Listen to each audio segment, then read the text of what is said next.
بەشی پێنجەم هیوایەکی دوور. بەغداد 14 تەمموز یۆلیۆی 2003.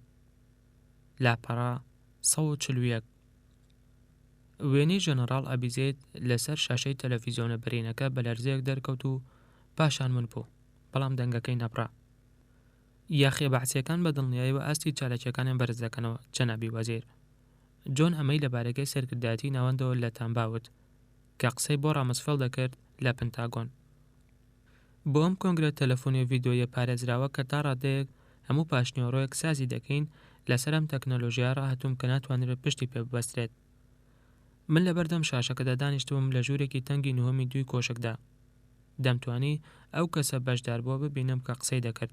ئەمە لە کاتێکدا پەنجەرە ئەلکترۆنیەکان کە لە خوارەوەی وێنەکەەوە بوون هەموو ئەوانی نیشان دەدا کە لە بازنە تەلەفۆنیە داخراوەکەدا بەشدار بوون. کاتێکیش کە سیستەمەکە ئیش دەکات بە شێوەیەک وەهمی کۆبوونەوەکەمان دەست دەکەوێت، وەک ئەوەی هەمووان لە دەوری مێزی کۆنگرەکان کۆبووبووینەوە.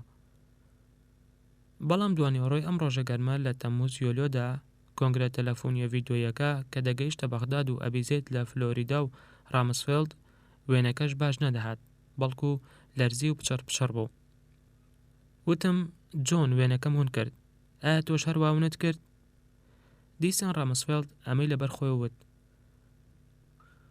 وەزیر کەسێک بوو بەوە ناسرابوو بە ئارام بێت. ئەمڕۆ وێنەکە بەسوود بوو کە دەکرێت پشتی پێ ببەسترێت، چونکە ئەبیزێت نەخشە و هێڵکاری بەکاردێنێت. ئەبیزێت دەستپێکی قسەکانی بەوە کۆتایی پێێنا. دەکرێت دڵنیابین لەوەی جیهادێ بیانیەکان لە سووریا و لوبنان مەشقیان پێدەکرێت. جارێکی تر وێنەکە گەڕایەوە دیمەنێکی پاوەرپۆینتی نمایش کرد کە ژەنەڕاڵ دەیخستە ڕوو، هەروە نەخشەیەک لە سەنتەری سەرکردایەتی ناوەند. هەر لە کاتی ڕوخانی ڕژێمی سەدامەوە لە نیسان ئەپرەلدا سنووری درێژی نێوان عێراق و سووریا ڕێگەی بنەڕەتی بۆ بەعسی هەڵاتوەکان فەرەهەم کردووە.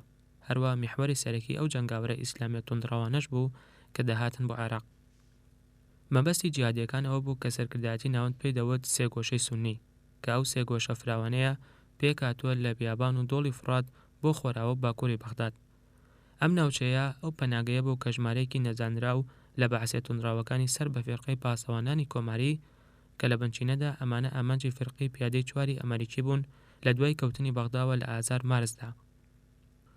تورکەکان ڕێگەیان پێنەدا لە باکوورەوە بێنە ناو عێراقەوە، لە شارەکانی وەک فەلوجە و ڕۆمادی و خودی بەغداد، بەهۆی ئەو بۆمبانەوە کە لە کەنار ڕێگاکان دەچێنران و هێرشی قەناس بەدەستەکان و هێرشەکان کە بە RPG ئەنجام دەدران، هاوپەیمانان ژمارەیەکی زیاتر لە هێزەکانیان لەدەستدەدا.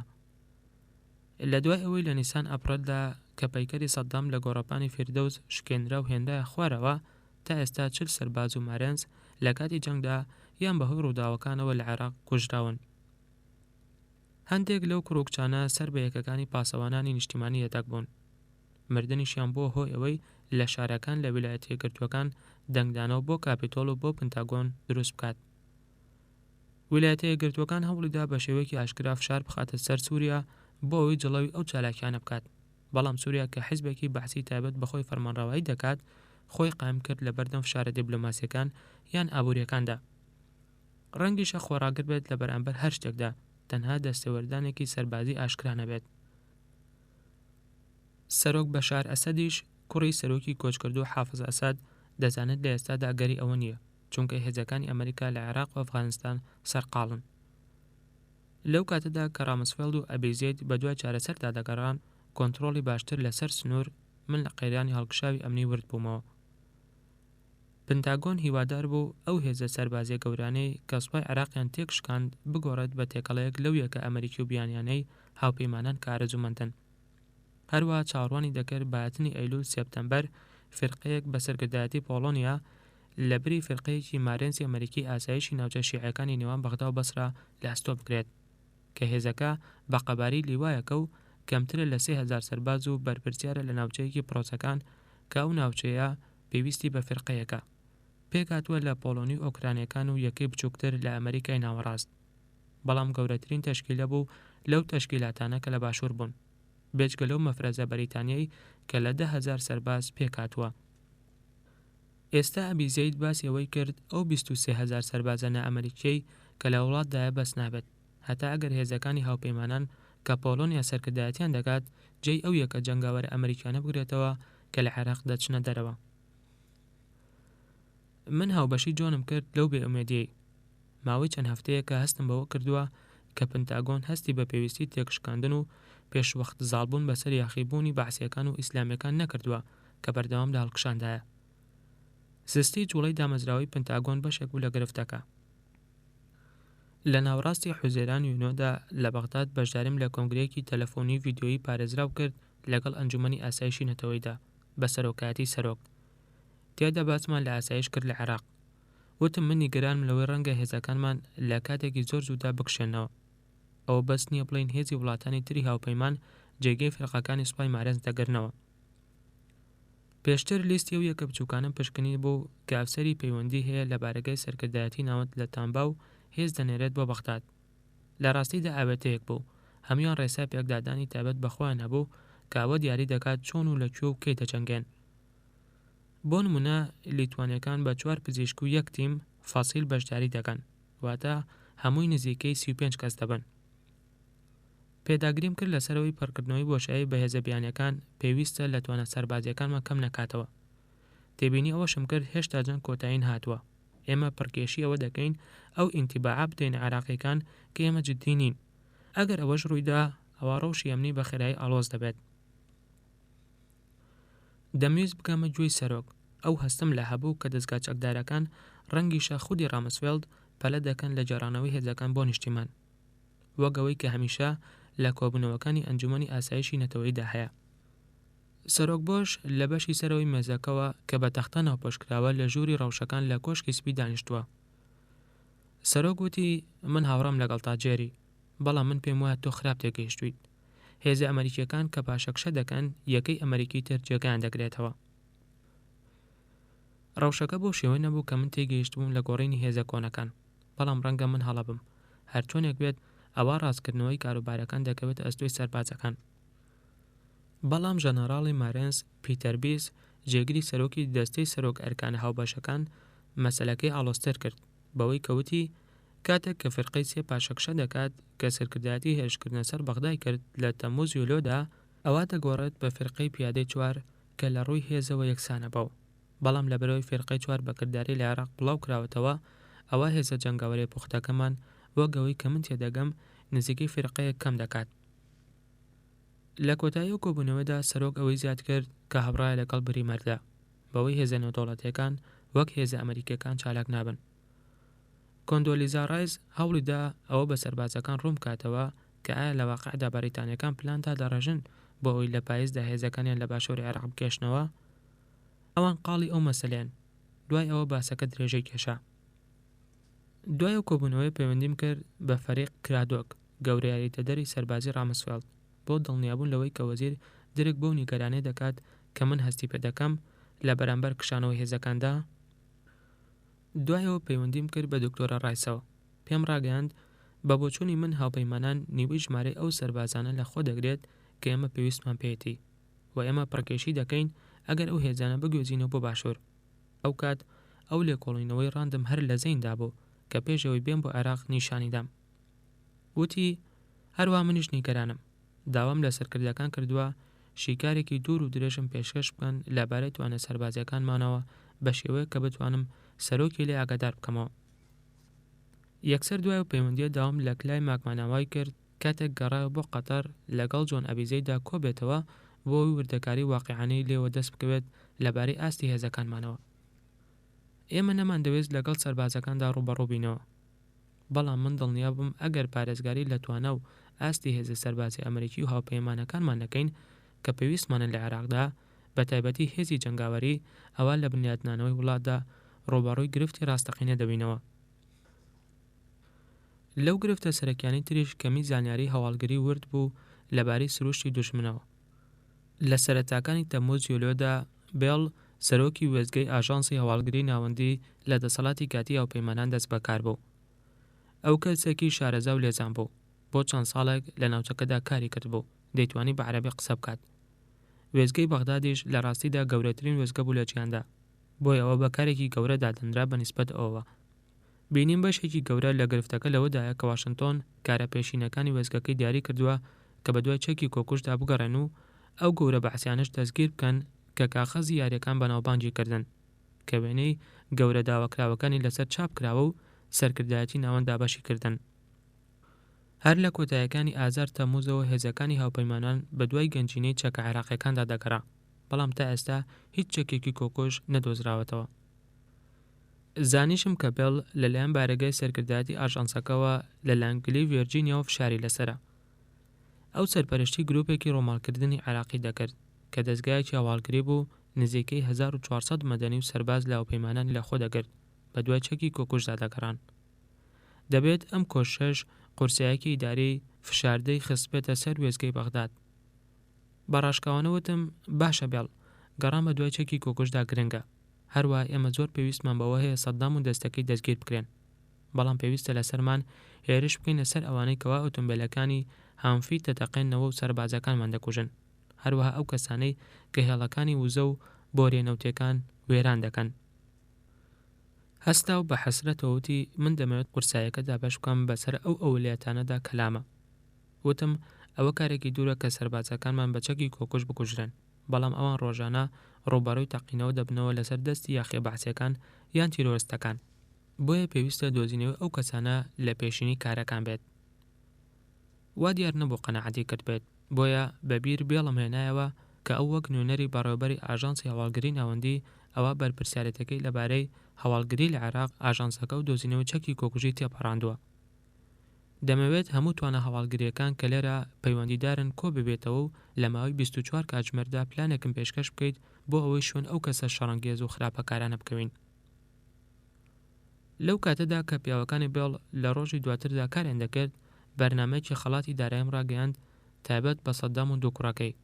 واشنتۆنیش لەسەری ڕازی بوو. خەڵاتەکە بریتی بوو لە 25 ملیۆن دۆلار و گواستنەوەی خۆی و خێزانی ئەو کەسەی کە هەواڵەکە دەگەێنێت، لەگەڵ 15 ملیۆن دۆلار بۆ هەر یەک لە کوڕەکانی عودەی و قسەی.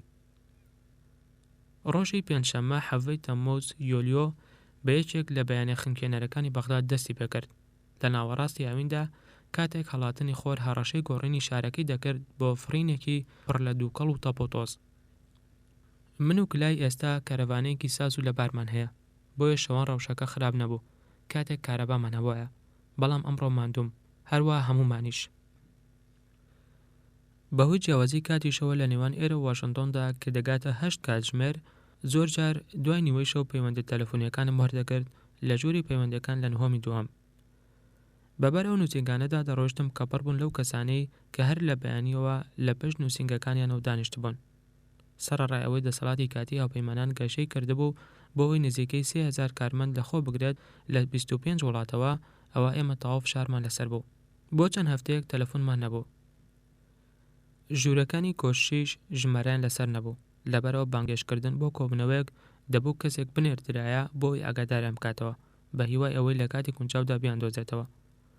بە فەڕەنسیم ڕاگەیاند کامە ئەو ڕێگەیان بەبیر دێنێتەوە کە سەرکردەی هۆزە ئەفریقیەکان بەکاریان دێنا بۆ بانکردنی ئەوانەی کە دەیانویست لەگەڵیان کۆ ببنەوە، ئەویش بەناردنی گوێچاڵکەرێک بە گۆچانێکەوە بۆیان.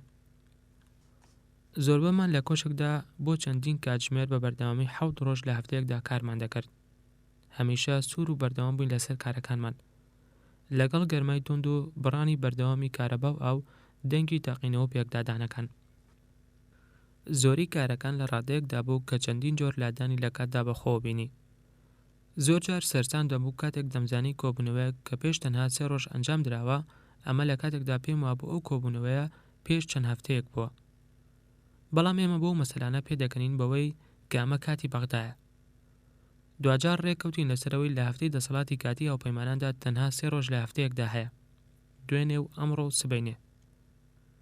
زۆر جار حەزمان لە حەسانەوەیکی سادە دەکرد، کوپێک لە بەفر و دووشێک دەکرێت پشتی پێ ببەسترێت، ڕوێک کە تەپۆتۆزاوی تیادا نەبێت، ئەو ڕەگەزەی کە هەمیشە لە بەغداد ئامادەیە.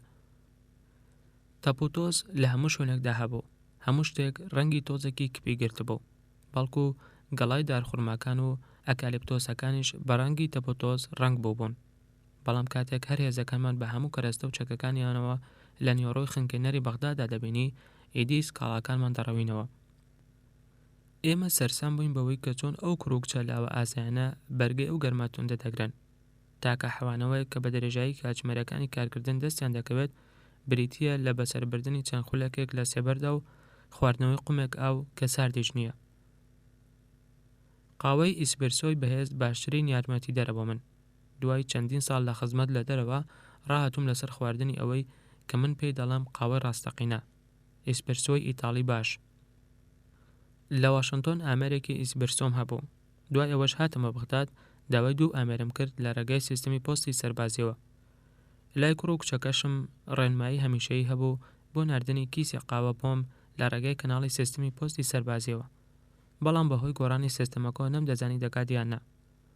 تاوابوونی قاوەش هۆکارێک بوو بۆ نیگەرانیەکی ترسناک، بەڵام ئەو توانای پێدەبەخشین بۆ ئەوەی 18 تا 20 کاتژمێر لە ڕۆژێکدا کار بکەین و هۆکارێکی بەجێشی دەدایە فەرمانبەرەکانی دەسەڵاتی کاتی هاوپەیمانان بۆی سەردانی نووسینگەکەم بکەن. بەیانیەم پێنجشەمەیە لە 7:09 پلەی گەرما لە نووسینگەکەمدا گەیشتە 38 پلەی سەدەی، کاتێک لەگەڵ دیف ئۆلیڤەری گەورە ڕاوێژکارانی داراییدا کۆبوومەوە. بابەتەکەش هێندەی گەرماکە بێزارکەر بوو. بە هەمان شێوەی هەموو فەرمانبەرەکان لە دەسەڵاتی کاتی هاوپەیمانان دیف بێوەستان کاری دەکرد، چونکە لە کەسانی تر زیاتر درکی بە گرفتە ترسناکە داراییەکان کردبوو کە ڕووبەڕوومان دەبێتەوە. ئەو سەبارەت بە قاوەکەی بەیانی سوپاسگوزاری کرد. دوایەوەی ئەو ڕاپۆرت و نەخشە ڕوونکاریانەی نیشاندام کە هێنابوونی وتی ئێمە بەرەو ئیفلاس بوون دەڕۆین گەورم. دیف ئەمیراڵێکی خانەنشین بوو لە کۆتایی پەنجاکانی تەمەنیدا بوو. قژێکی بۆر و سیمایەکی هەبوو شوێنەواری ئەو کەشەی پێوە دیار بوو کە کەشتیوانەکان تۆشی دەبن. ئەو سەرکردایەتی ژێراوی ئەتۆمی کردو وەک بەرپرسێکی گەورە لە لەژنەی تەکنۆلۆژیا و کڕینەکاندا لە هەردوو ئیدارەکەی جۆرج بۆشی باوکو و کلنتۆندا خزمەتی کردووە. ئەو لە هاتووی دەرخست لە لێگرتنەوە گوشینی هەموو دینارێک و فلسێک لە دارایی دیاریکراوەکەمان. ئەگەر وتیشی ئێمە ڕۆبەڕۆی گرفتێکی دارایی دەبینەوە، دەتوانم گرێب لەسەرەوە بکەم. کەی؟ ناتوانم بڵێم کەی. ڕەنگە لە مانگی تشرینی 2 نۆڤەمبەر یان لە کانونی 1 دیسەمبەردا. هەرچۆنێک بێت ئەوە ناگاتە وەرزی یەکەمی ساڵی 2004. مەسەلەکەش لەسەر توانای ئێمە لە خێرایی بەرزکردنەوەی ڕێژەی هەناردە نەوتیەکانمان دەوەستێت. پێشبینیکردنی بێمایەبوون و بێپارەکەوتنی هەر وڵاتەیەک مەسەلەیەکی ناخۆشە، بەڵام ئەگەر نەتوانین پارەمانگانەکانمان بدەین لە ناویشاندا موچەی ملیۆنان فەرمانبەری حکومی و خانەنشین، ئەمە سەرنجامێکی سەخت و نالەپاری دەبێت. پرسییم و لە وەڵامەکەشی دەترسام. بودجەی ساڵی ئایندە چۆن دەبێت؟ پێش 10 ڕۆژ داوام لە ڕاوێژکارەکانم کرد لە دەسەڵاتی کاتی هاوپەیمانان بۆی لەگەڵ هاوتا عێراقیەکانیان کار بکەن بۆی داهات و خەرجەکانی وڵات بۆ ساڵی 2004 بخەمڵێنن. هەوڵ بدەن بگەنە قەبارەی ئەو کورتهێنانەی کە لە بودجەتا دەبێت. هەواڵەکانیش لەم بارەیەوە باش نەبوون. وێرانکردن و تەقاندنەوەی بەردەوامی بۆریەکانی نەوت و ئەوەی کە لی دەکەوێتەوە لە پاشەکشەی توندی داهاتی هەناردە نەوتی پێشبینیکراوەکان گرفتێکی گەورەی دەخستەڕۆ. عێراق نەوتی خاو لە ڕێگەی بۆری نەوتەکانەوە ڕەوانە دەکات کە دەگەنە سەر دەریای سپی ناوەڕاست و بەناو تورکیادا تێدەپەڕن. لە جێڵگە باشووریەکانیشەوە لە ڕێگای هێڵە کورتەکانەوە بۆ ئەو وێزگانەی کە بارهەڵگرە نەوتیەکانی لێ لە باکووری کەنداو. عێراق زیاتر لە 4000 کیلۆمەتر بۆری نەوتی لەخۆ دەگرێت. پاراستنیشی لە تێکدەرەکان تا ڕادەیەک مەحاڵە. ئەمە لە کاتێکدا فێڵکارۆڵی ڕاوێژکاری نەوتیمان جەختی لەوە کردەوە کە ژێرخانی ئابووری نەوت بە تەواوەتی سێری بیرەکان و بۆریەکان و وێزگەکانی هەڵدان و پاڵاوگەکان هەمویان وەک ئەو پاڵاوگەی دۆرە کە سەردانمان کرد ماندوون و پەکیان کەوتووە. دیف دەستی لەسەر ئەو هێڵکارێدا نەبوو کە لەسەر مێزە مەڕمەڕەکە بووتی کورتهێنانێکمانەیە دەگاتە ملیارێک دۆلار لەم ساڵدا. ئەو کورتهێنانە پێشبینی کراوەش بۆ ساڵی ئایندە لە 1.5 ملیار دۆلار زیاتر دەبێت. وتم ئەمە واتە ئەوە دەگەێنێت پێویستە خێرا بکەین لە گرێبەست لەگەڵ پاسەوانەکاندا. کاتێکی هێزەکانی ئاسایش دەچنە هاوکاریان پێویستە وێرانکردنەکان کەم ببنەوە. دیف بارامی وتی بەڵێ، بەڵام ئەو کاتە ئەرکێکی گەورە لە بەردەمماندا دەبێت لە چاکردنەوەی پیشەسازی نەوتدا. هێشتا ژمارەی تەواومان لەبەر دەستدا نییە، چونکە کارەکانی ڕووماڵکردن هێشتا تەواو نەبوون. بەڵام گروپەکەی فێڵکارۆڵ خەمڵاندویانە ئێمە لە نێوان ساڵانی 2004 بۆ 2007 پێویستمان بە 2 ملیار دۆلار دەبێت. کردەوەکانی تێکدانی بۆرە نەوتیەکان تاکە گرفتێک نەبوو لە کەرتی نەوتدا. ئەندازارەکانی نەوسپا سەر بەهێزە هاوبەشەکانی تایبەتی حوتی سەر بەهێزی هاوپەیمانان بە سەرکردایەتی فەریق سانشێز کارێکی مەزن ئەنجام دەدەن بە چاکردنەوەی ئەو بۆرێنەوتی وێزگانەی کە زیانیان بەردەکەوێت. بەڵام لە ناوەڕاستی حوزەیران یۆنۆدا هەندێک لە بیرۆکراتەکان لە پنتاگۆن کتۆپەر بڕیاراندا بەرپرسیارەتی چالاکی ئەندازیارەکان لە هێزە تایبەتی هاوبەشەکانی حوتەوە بگوازرێتەوە بۆ دەسەڵاتی کاتی هاوپەیمانان و وەستاندنی پارەپێدان لە کاتی ئەم پرۆسێدا. دەسەڵاتی هاوپەیمانانیش پارەی ئەویان نەبوو پشتگیری لە کارەکەیان بکات. بەو شێوەی لە نێوان شەو ڕۆژێکدا 2000 ئەندازیار کە ساز و ئامادەباش بوون بەخوان و بەرزکەرەوە جوڵاو و حەفارەکانی هەڵکەندنی چاڵ و کەرەستەکان زای پێویستەکانیانەوە بۆ بەرەمێنانی نەوت بێکار کەوتن و لە ناو چادرگە گەرمەکانیاندا خەریکی یاری ڤیدیۆیی بوون. دنیام لە پنتاگۆن هێناوێک. پۆڵ وەڵفۆدسی جێگری وەزیری بەرگری ڕێنماییدایە لێس براونی وەزیری سوپا بە وەکالەت بۆ ئەوەی پارەپێدانی ئەو ئەندازیارانە بژێڕێتەوە. دوجاریش بودجەی ئەو ئەندازیارانەمان پێگەیشتەوە. بەڵام ئەوە وەک ئاگادارکردنەوەیکی پێشوەخت وابوو لەبەرەوەی چۆن دەکرێت واشنتۆن کاری سەر لە نوێ بنیادلانەوە ئاڵۆز بکات. مەسەلەیەکی ترم لەگەڵ ئۆلیڤەردا وروژان. پێم وت دیف بۆ هەر شوێک بڕۆم عێراقیەکان پێم دەڵێن پارەکان بەدەستیان ناکات. نەبۆ وەزارەتەکانی تر دوای دیاریکردنی دەرماڵەکان و نەبۆ پارێزگاکان و نەبۆ هیچ کەسێک. چی ڕوودەدات؟ دیف ڕۆنی کردووتی چەند هۆکارێک هەیە. یەکەم بیرۆکراسیەتی عێراقی ناتوانێت بە خێرایی بزوڵێت و دەست و بەر بکات. دەڕەندایەتی سەدام فێری ئەوەی کردوون دەبێت هیچ هەڵەیەک نەکەن. ڕەنگە ئەوەش کوشۆن دەبێت. لەبەرەوە هیچ کەسێک بەبێ ڕەزامەندی دەیان فەرمانبەر هیچ هەنگاوێک نانێن. سەرڕێ ئەوەش لەبەرەوەی وەزارەتی دارایی تەنها سەرپەرشتی لە 8% دەکات لە بودجەی نیشتیمانی. ئەوە کاتێک هەوڵمدا لە ڕێگەی ئەم دامەزراوە هەموو بودجەی نیشتیمانی بەڕێوەبەرین کارەکەمان قورستر کرد. دیف پێی وابوو ئەوەندەمان هەیە کە هاوبەرامبەری خۆگرنەوەی دارایی بێت لەگەڵ ڕەوشەکەدا ڕادەین، بەڵام ئەوە هەندێک کاتی دەوێت. بیرم کردەوە ئەوە وەک هەموو شتێکی تر وایە لە عێراقدا. ئێستا خەمڵاندنێکی باشمان هەیە بۆ ئەو زیانەی کە ڕفاندنی سوتەمەنی لە عێراقدا دروستی دەکات. سەدام هانی ڕفاندنی نەوتی دەدا بۆ ئەوی خۆی لە سزاکان بدزێتەوە و داهاتێک بەڕێگەی ناڕەوا بۆ ڕژێمەکەی پەیدا بکات. لەو ماوەشدا چاتە تاوانکاریەکان بە دەرەجایی شەتل عەرەب و لە پاڵاوگاکانی باکوور نزیک بە گەڕگەکانی نەوتی کەرکووک دیزڵ و کیرۆسین و بانزین لەو پاڵاوگانەوە بە ڕێکەوتن لەگەڵ پۆلیسی سەدامدا سوتەمەنێ جۆراوجۆرەکانیان دەبرد بۆ تەنکەر و کەشتیەکانیان. ئەو ڕفێنەرانە دەیانتوانی سوتەمەنی دزراو لە وڵاتانی دراوسێدا بە چل قاتی ئەو نرخە بفرۆشن کە لە عێراقدا لەبەری ئەو سوتەمەنیانە وەردەگیرە. ئەم جۆرە قازانجات دەیان هەزار لەو تاوانکارانەی کەمەندکێش کردبوو کە سەدام پێش دەستپێکردنی جەنگ لە زیندانەکان بەرەڵای کردبوون. ڕفاندنی دیزڵ لە باشوور مەسەلەیەکی ئاڵۆز بوو. لە سەرەتاوە بە تانکەر دەگوازرایەوە بۆ قایخی تەخت و نهێنی و پاشان بۆ گوێزەرەوە بچووکەکان کە نەوتەکان دەبێت بۆ بەشی خوارەوەی کەندا و بۆ بەندەرەکانی وەک ئەبوزەبی بەمەش قازانجێکی زۆر و زەمەندەیان دەست دەکەوت.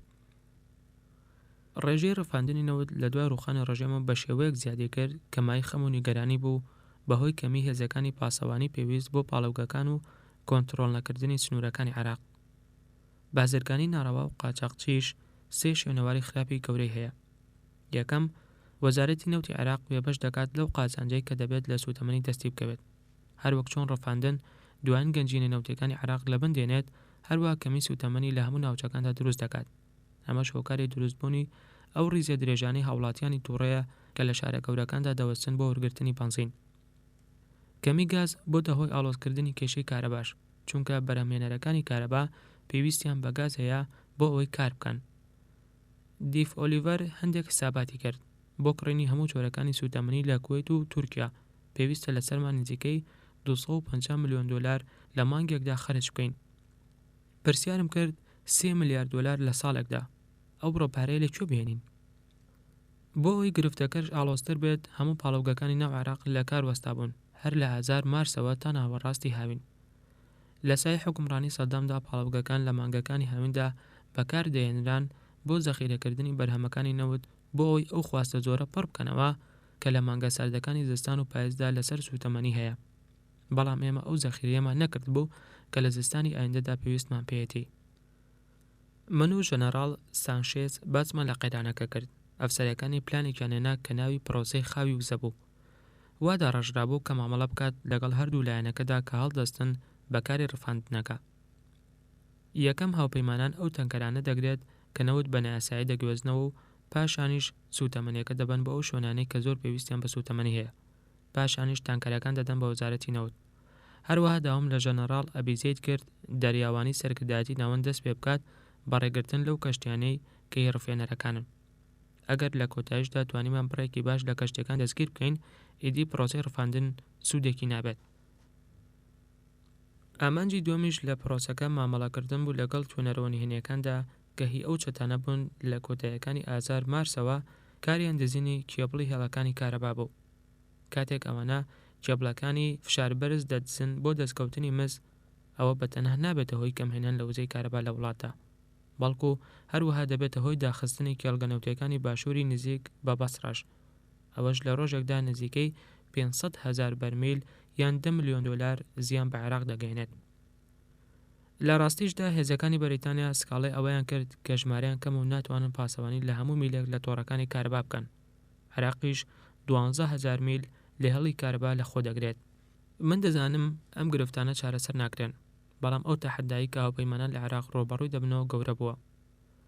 ئەو وردی و خێرایی کە هاوپەیمانان بەکاریان هێنا لە لەناوبردن و شکستێنان بە هێزەکانی پاسەوانی کۆماری سەر بە سەدام و ڕوخاندنی ڕژێمی بەعەز عێراقی پێگەیشتوەکانی تووشی سەرسامی کرد.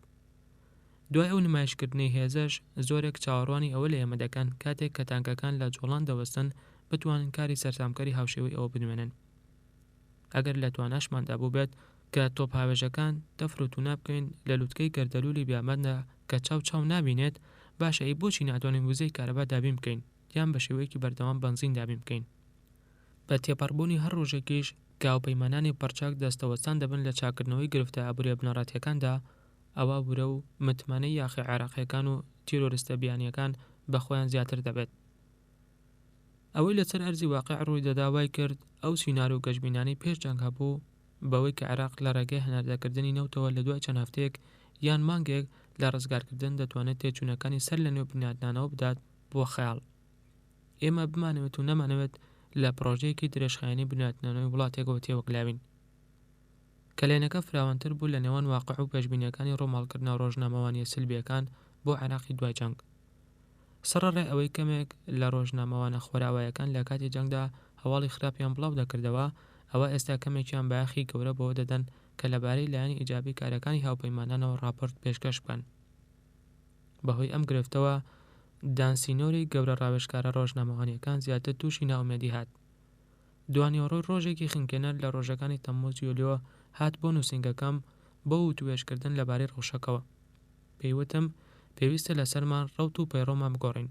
ئێستا ڕۆژنامەکان هیچ هەواڵێکی باش ڕووماڵ ناکەن. دان هاوڵێکی چالاک بوو. هاوێتەیەکی بێوێنە لە شارەزایی هەبوو لە کارکردن و حکوومەتدا. دەرچووی کۆلێژی کارگیاری و ئابووری بوو لە هارفارد. چەند ساڵێکی لێکردی تایبەتدا بەسەر بردبوو پێشەوەی بێت بۆ قەتەر بۆ مامەڵەکردن لەگەڵ ڕۆژنامەکان لە کاتی جەنگدا. دواتریش لە نیسان ئەپڕەلدا لەگەڵ نووسینگەی سەر لە نوێ بنیادنانەوەی یارمەتە مرۆیەکاندا هات بۆ بەغدا. ئەو یەکێک بوو لە کارامەترین شارەزاکانی پەیوەندیکردن کە لە ماوەی 40 ساڵی ڕابردوودا بینی بێتم. گومانی تیادانیە دان سەبارەت بە ڕووماڵکردنە ڕۆژنامەوانیەکان ڕاستی دەکرد. ئێمە هەزاران پرۆژەمان ئەنجامداوە لە هەموو ناوچەکانی وڵاتە، وەک سەر لە نوێ بنیادنانەوەی ڕێگەوبان و پردەکان یان پاکردنەوەی بەندەرەکان لە کەنداو، بەڵام زۆربەیان بچووک بوون وەک نوێکردنەوەی قوتابخانەیەک یان بنیادنانی هەتیوخانەیەک. ئەو پرۆژانەش کاریگەری گەورەیان هەبوو. لە هەویندا سەردانی چەندین پرۆژەی ئاوەدانکردنەوەم کرد، بەڵام هیچیان بە شێوەیەکی گەورە لە ڕووی ڕۆژنامەوانی و ڕووماڵ نەکران.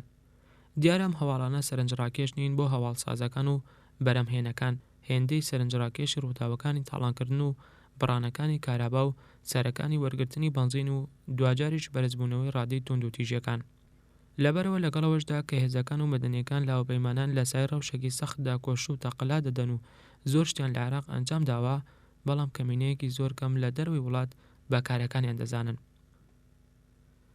دان کە ژمارەیەک لە نوسخەی هەواڵەکانی تەلەڤیزیۆنی هەڵگرت بوو سکاڵای کرد و وتی ڕۆماڵکردنەکان وا وێنەی هێزەکان دەکەن وەگەوەی قوربانی بن نەک پاڵەوان.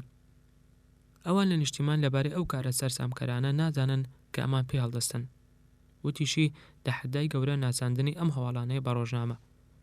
یەکێک لە پەیامنیارەکان تازە هەستاوە بە سەردانێکی دەگمەنی کۆبوونەوەیەک کە لە شارەوانی تکری ڕووی داوە. بەدانی ڕاگەیاندووە ئەگەر ئەوان بتوانن لە شوێنی لەدایکبوونی سەدامدا ممارەسەی دیموکراسیەت بکەن ئەوە دەتوانن لە هەر جێگەیەکی تریش بیکەن. دانوتی جەنابی پاڵوێست پێویستە لەسەرمان ڕێگەیەک بدۆزینەوە بۆ ئەوەی دەستگاکانی ڕاگەاندن بگوازینەوە بۆ دەروای بەغداد. وتم قسە لەگەڵ سوپاسدا دەکەم بۆ ئەوەی هێلیکۆپتەری بلاکۆک بهێنن بۆی پەیامنێران بنێرن بۆ هەموو ناوچەکانی وڵات. هێلیکۆپتەرەکانمان هێنا بۆ هەڵگرتنی دەستگاکانی ڕاگەاندن، بەڵام بەداخەوە هەر لە ڕۆماڵکردنی هەواڵەکانی مردن و کارە تۆندوتیژەکان بەردەوام بوون. ئەمە لە کاتێکدا ئەو پێشکەوتنیان فەرامۆش کرد کە لە ئاوادانکردنەوە و بنیادنانی بنەماکانی دیموکراسیەتدا بەدی هاتبوو. پێشبینی خەمبارەکەی دیف ئۆلیڤەر سەبارەت بە بودجە بەلانی کەمەوە هەندێک ژمارەی پێشکەش کردم لەو کاتەدا کە خۆمم ئامادە دەکرد بۆ ڕاوێژکردن بگەڕێمەوە بۆ واشنگتۆن.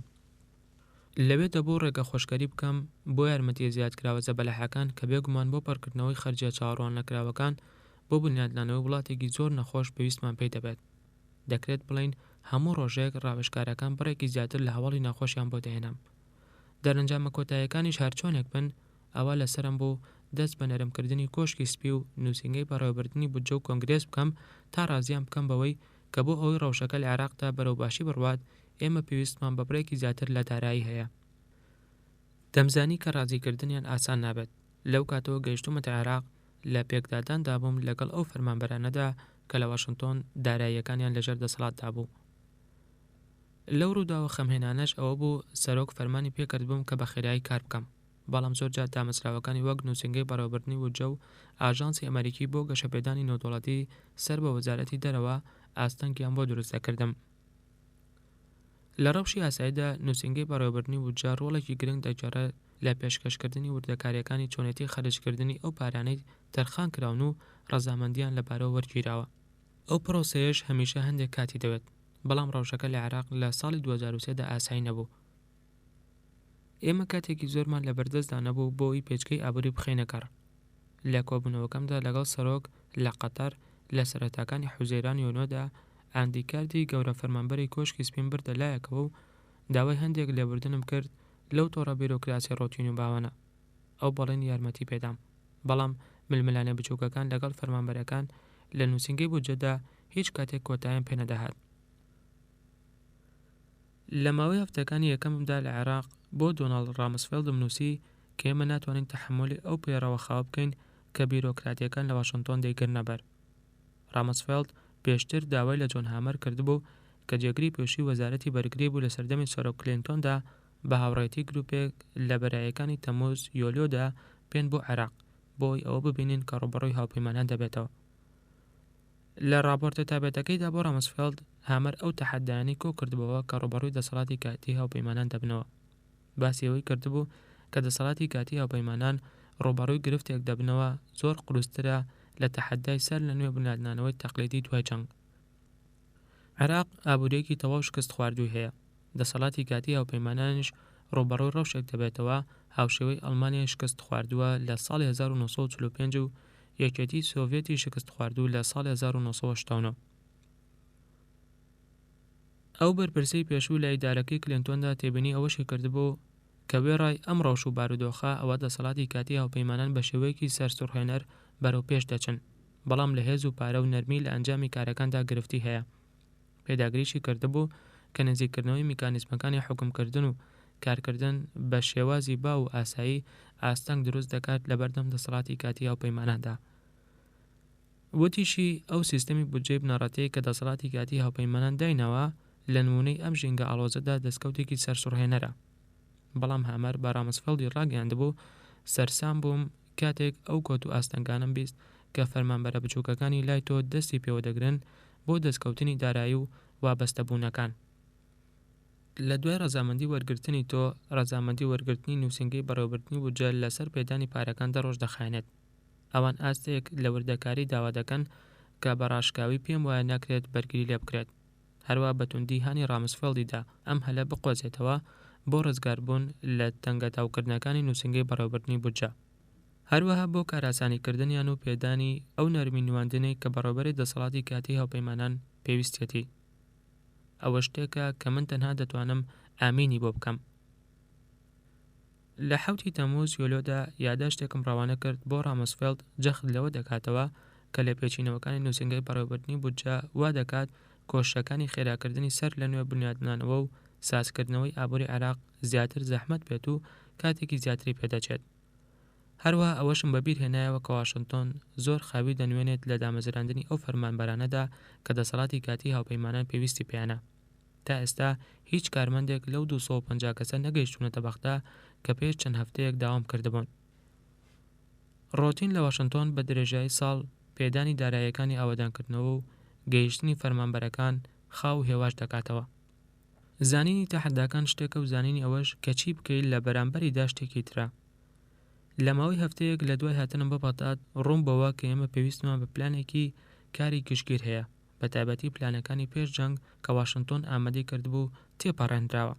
هەروە دەرکم بەوە کرد پلانە درێژ و پتەوەکە هەزاران کەس ئاراستە دەکات کە لای دەسەڵاتی کاتی هاوپەیمانان کار دەکەن. بە پێچەوانەی ئەوەشەوە ئەوە زۆری گرفتە پێ لەسەر داگیراوەکان بە ئاراستەی جیاوازدا ڕایان دەکێشێت. بەبێبوونی دیاریکردنێکی ڕوونیش بۆ ئەو کارانەی کە ئەولەویەتیان هەیە ئەوە ئێمە بە خەرجکردنی کۆشتێکی بێبەرهەم پڕکێشی دەکەین. ویستم ئەوە بۆ هاوڵەکانم و ئەوانەی لە واشنتۆنن ڕوون بکەمەوە کە چی پێویستە لەسەر هاوپەیمانان ئەنجامی بدەن و هەروەها دیاریکردنی ئامڕازەکانی پێوانەکردنی باشی بەدیهێنانی ئامانجەکانیشمان. بۆیە داوام کرد لە بادکینتی و کلای ماکمانەوەی سەرپەرشتی دانانی پلانێکی استراتیژی بکەن کە ئامانج و پێوەر و خشتەی زەمەنی ڕوونی هەبێت. هەروەها دایتۆن ماکسوێل گەورە فەرمانبەر لە ئاژانسی ئەمریکی بۆ گەشەپێدانی نێودەوڵەتی گروپێکی لە نووسینگە نوێیەکەمان بۆ دانانی سیاسەتەکان پێکهێنا تا پلانێکی کاری کردداری دابنێت بۆ ئەوی ئامانجی دیاریکرا و پێشکەش بات بۆ ئەو گرفتە جۆرانەی کەوا ڕوبەڕووی گەلی عێراق دەبێتەوە. بە دایتۆنی شمڕاگەیاند من باخ بە دەرەنجامەکان دەدەم نەکتیوەر یان ئەو مشتومڕەی کە کۆتایی نایەت. لە سیاسی عێراقیەکانەوە زۆرێکم لەوانە دەستکەوتووە. ئەوە چیرۆکی سەرەڵدانی پلانە استراتیژیەکەمان بوو کە تێڕوانینێکی بەرزخوازی بوو بۆ ئایندەی عێراق و هەنگاوە دیاریکراوە پێویستەکان بۆ گۆڕینی وڵاتە وێرانکراوەکە بۆ کۆمەڵگەیەکی مەدەنی گەشەکردو کە تێیدا یەکسانی و ئاشتی سەروەر بێت. دەریش کەوت کە نەخشە و پلانەکە کارێکی گەورەی و پێویستە بۆ پەڕی خێرایی گروپەکەمان جێبەجێ بکات. لە سەرەتاکانی تەمموز یۆلۆدا نووسنگەی دایتۆن ڕەشنووسی پلانێکی دانا پێی دەوترا تێڕوانینێک بۆ کارەکردنی توانستی عێراقیەکان. منیش لە 4 تەمموز یۆلۆدا ڕەوانم کرد بۆ ڕامسفێڵدی وەزیر وەک هەنگاوی یەکەم بۆ ڕازیکردنی بیرۆکراتیەت لە واشنتۆن و کۆشکی سپی و کۆنگرێس. ئەو ئامانجە کۆتایی کە وێنای دەکەین بۆ عێراق کۆمان کردەوە لە ئاشتێکی هەمیشەیی لە عێراقێکی دیموکراسی یەکگرت و سەقامگیردا، خاوەن ئابوووریەکی چالاک و حکوومەتێکی نوێنەرایەتی کە پشتگیری لە ئازادیەکان بکات و بیان پارێزێت. کلای تێبینی کرد و وتی ئەوە ئامانجێکی زۆر زەحمەتە. وتم و درکیشم بەوە کرد کە ئێمە ئامانجگەلێکی زەحمەت دیاری دەکەین بۆ هاوپەیمانان و عێراقیەکان وەکو یەک. نیشانەگرتن بۆ سەرەوە باشترە لە نیشانەگرتن بەرەو خوارەوە. بەڵام پێویستی پێشکەشکردنی تێڕوانینێکی ئیجابیشم سەلماند بۆ عێراقیەکان و فەرمانبەرەکان لە دەسەڵاتی کاتی هاوپەیمانان و لە جیهاندا. بەڵام ئەلتەرناتیڤەکە بریتی دەبێت لە خۆبەدەستەوەدان و ڕەشبینی کە دەبێتە مای ئیفلیجی و شکست خواردن. پلانی ئاسایشم وەک ئەولەویەتی کارەکان دەستنیشان کرد. عێراق مڵکی عێراقیەکانە. هەر کاتێک توانیان زووتر بەرگری لە خۆیان بکەن ئەوە باشترە. لەبەرەوە ئێمە پێویستمان بەڕاهێنانی هێزێکی پۆلیسی کارامە و لێهاتوو لە زووترین کاتدا و خێراییکردن لە سەربازگرتنی سوپای نوێی عێراق و مەشەقپێکردنی. هەروە لەسەر ئەوەش هاوڕا بووین کە پێویستە لەسەرمان باشکردنێک لە ژیانی ڕۆژانی عێراقیەکاندا دروست بکەین. لەبەرەوە زنجیرەیەک لە ئامانجەکانمان لە خزمەتگوزارە بنەڕەتیەکاندا دانا کە لە ماوەی 90 ڕۆژی ئایندەدا بانجام دەگەیەندرێت. ئێمە لە هەوڵی ئەوەدا بووین بە هاتنی 1 تشرینی یەکەم ئۆکتۆبەر بەرهەمهێنانی وزەی کارەبا بگەڕێنینەوە بۆ ئەو ئاستەی کە لە پێش جەنگدا هەبوو. هەروە 1000 قوتابخانە ساز و ئامادە باش بکەینەوە و 140 نەخۆشخانەکەی وڵات بەکار بخەینەوە و کتێبی خوێندنی پوختەکراو لە ئایدۆلۆژیەتی سەتامیەت بەسەر خوێندکاراندا دابەش بکەین. هەروە گەیشتینە و بڕوایی کە گواستنەوەی تەواوەتی بۆ ئابووری بازار چێوەی کاری هاوپەیمانان تێدەپەڕێنێت. ناتوانرێت 4 دەیە لە وێرانکاری ئابووری لە ماوەی داگیرکاریەکدا کە بێگومان کورد دەبێت چاک بکەینەوە. بەڵام لە توانامەندای عێراق بخینە سەر هێڵی گەشەکردنێکی بەردەوام و بنیادنانی تەوژمی پێویست لە پێناو ئابووری بازاردا. هەروە گەیشتینەوە بڕوایی کە گواستنەوەی تەواوەتی بۆ ئابووری بازار چێوەی کاری هاوپەیمانان تێدەپەڕێنێت. هەروەها گەڕاندنەوەی ئاستی بەرهەمهێنانەوەی نەوت بۆ پێش جەنگ بە هاتنی 1 تشرینی یەکەم ئۆکتۆبەر. هەروەها هاوپەیمانان دراوێکی نوێ لێ دەدات شوێنی دیناری سەدامی دەگرێتەوە کە بەهاکەی دابەزیوە. هەروەها بانکێکی ناوەندی سەربەخۆ بۆ یەکەم جار لە عێراقدا دەمەزرێنرێت و کۆشش دەکەین بۆ سەربەستکردنی یاساکانی بازرگانی و بەرهەمهێنان لە عێراق. دوجاریش ڕێگە خۆش دەکەین لە بەردەم بەرپابوونی حکوومەتێکی نوێنەرایەتیدا. ئەوەش تەحەدایەکی ئاڵۆزە و کاتی دەوێت، چونکە عێراقیەکان ئەزموونێکی درێژیان نییە لە خۆبەڕێوەبردندا و ئەو دامەزراوانەشیان نییە کە پشتگیری لە بەرپابوونی ئەو بکات. لەبەرەوە پێویستە لەسەرمان تێگەیشتن لە بنەماکانی دیموکراسی بچەسپێنین و جێگیری بکەین. سەرەڕایەوەی هەمووان پێیان وایە کە ئەوە کارێکی ئاسان نابێت. هەروە دەتوانین هانی عێراقیەکان بدەین بۆی دەستور بنووسنەوە و ئەوەش دەکەین.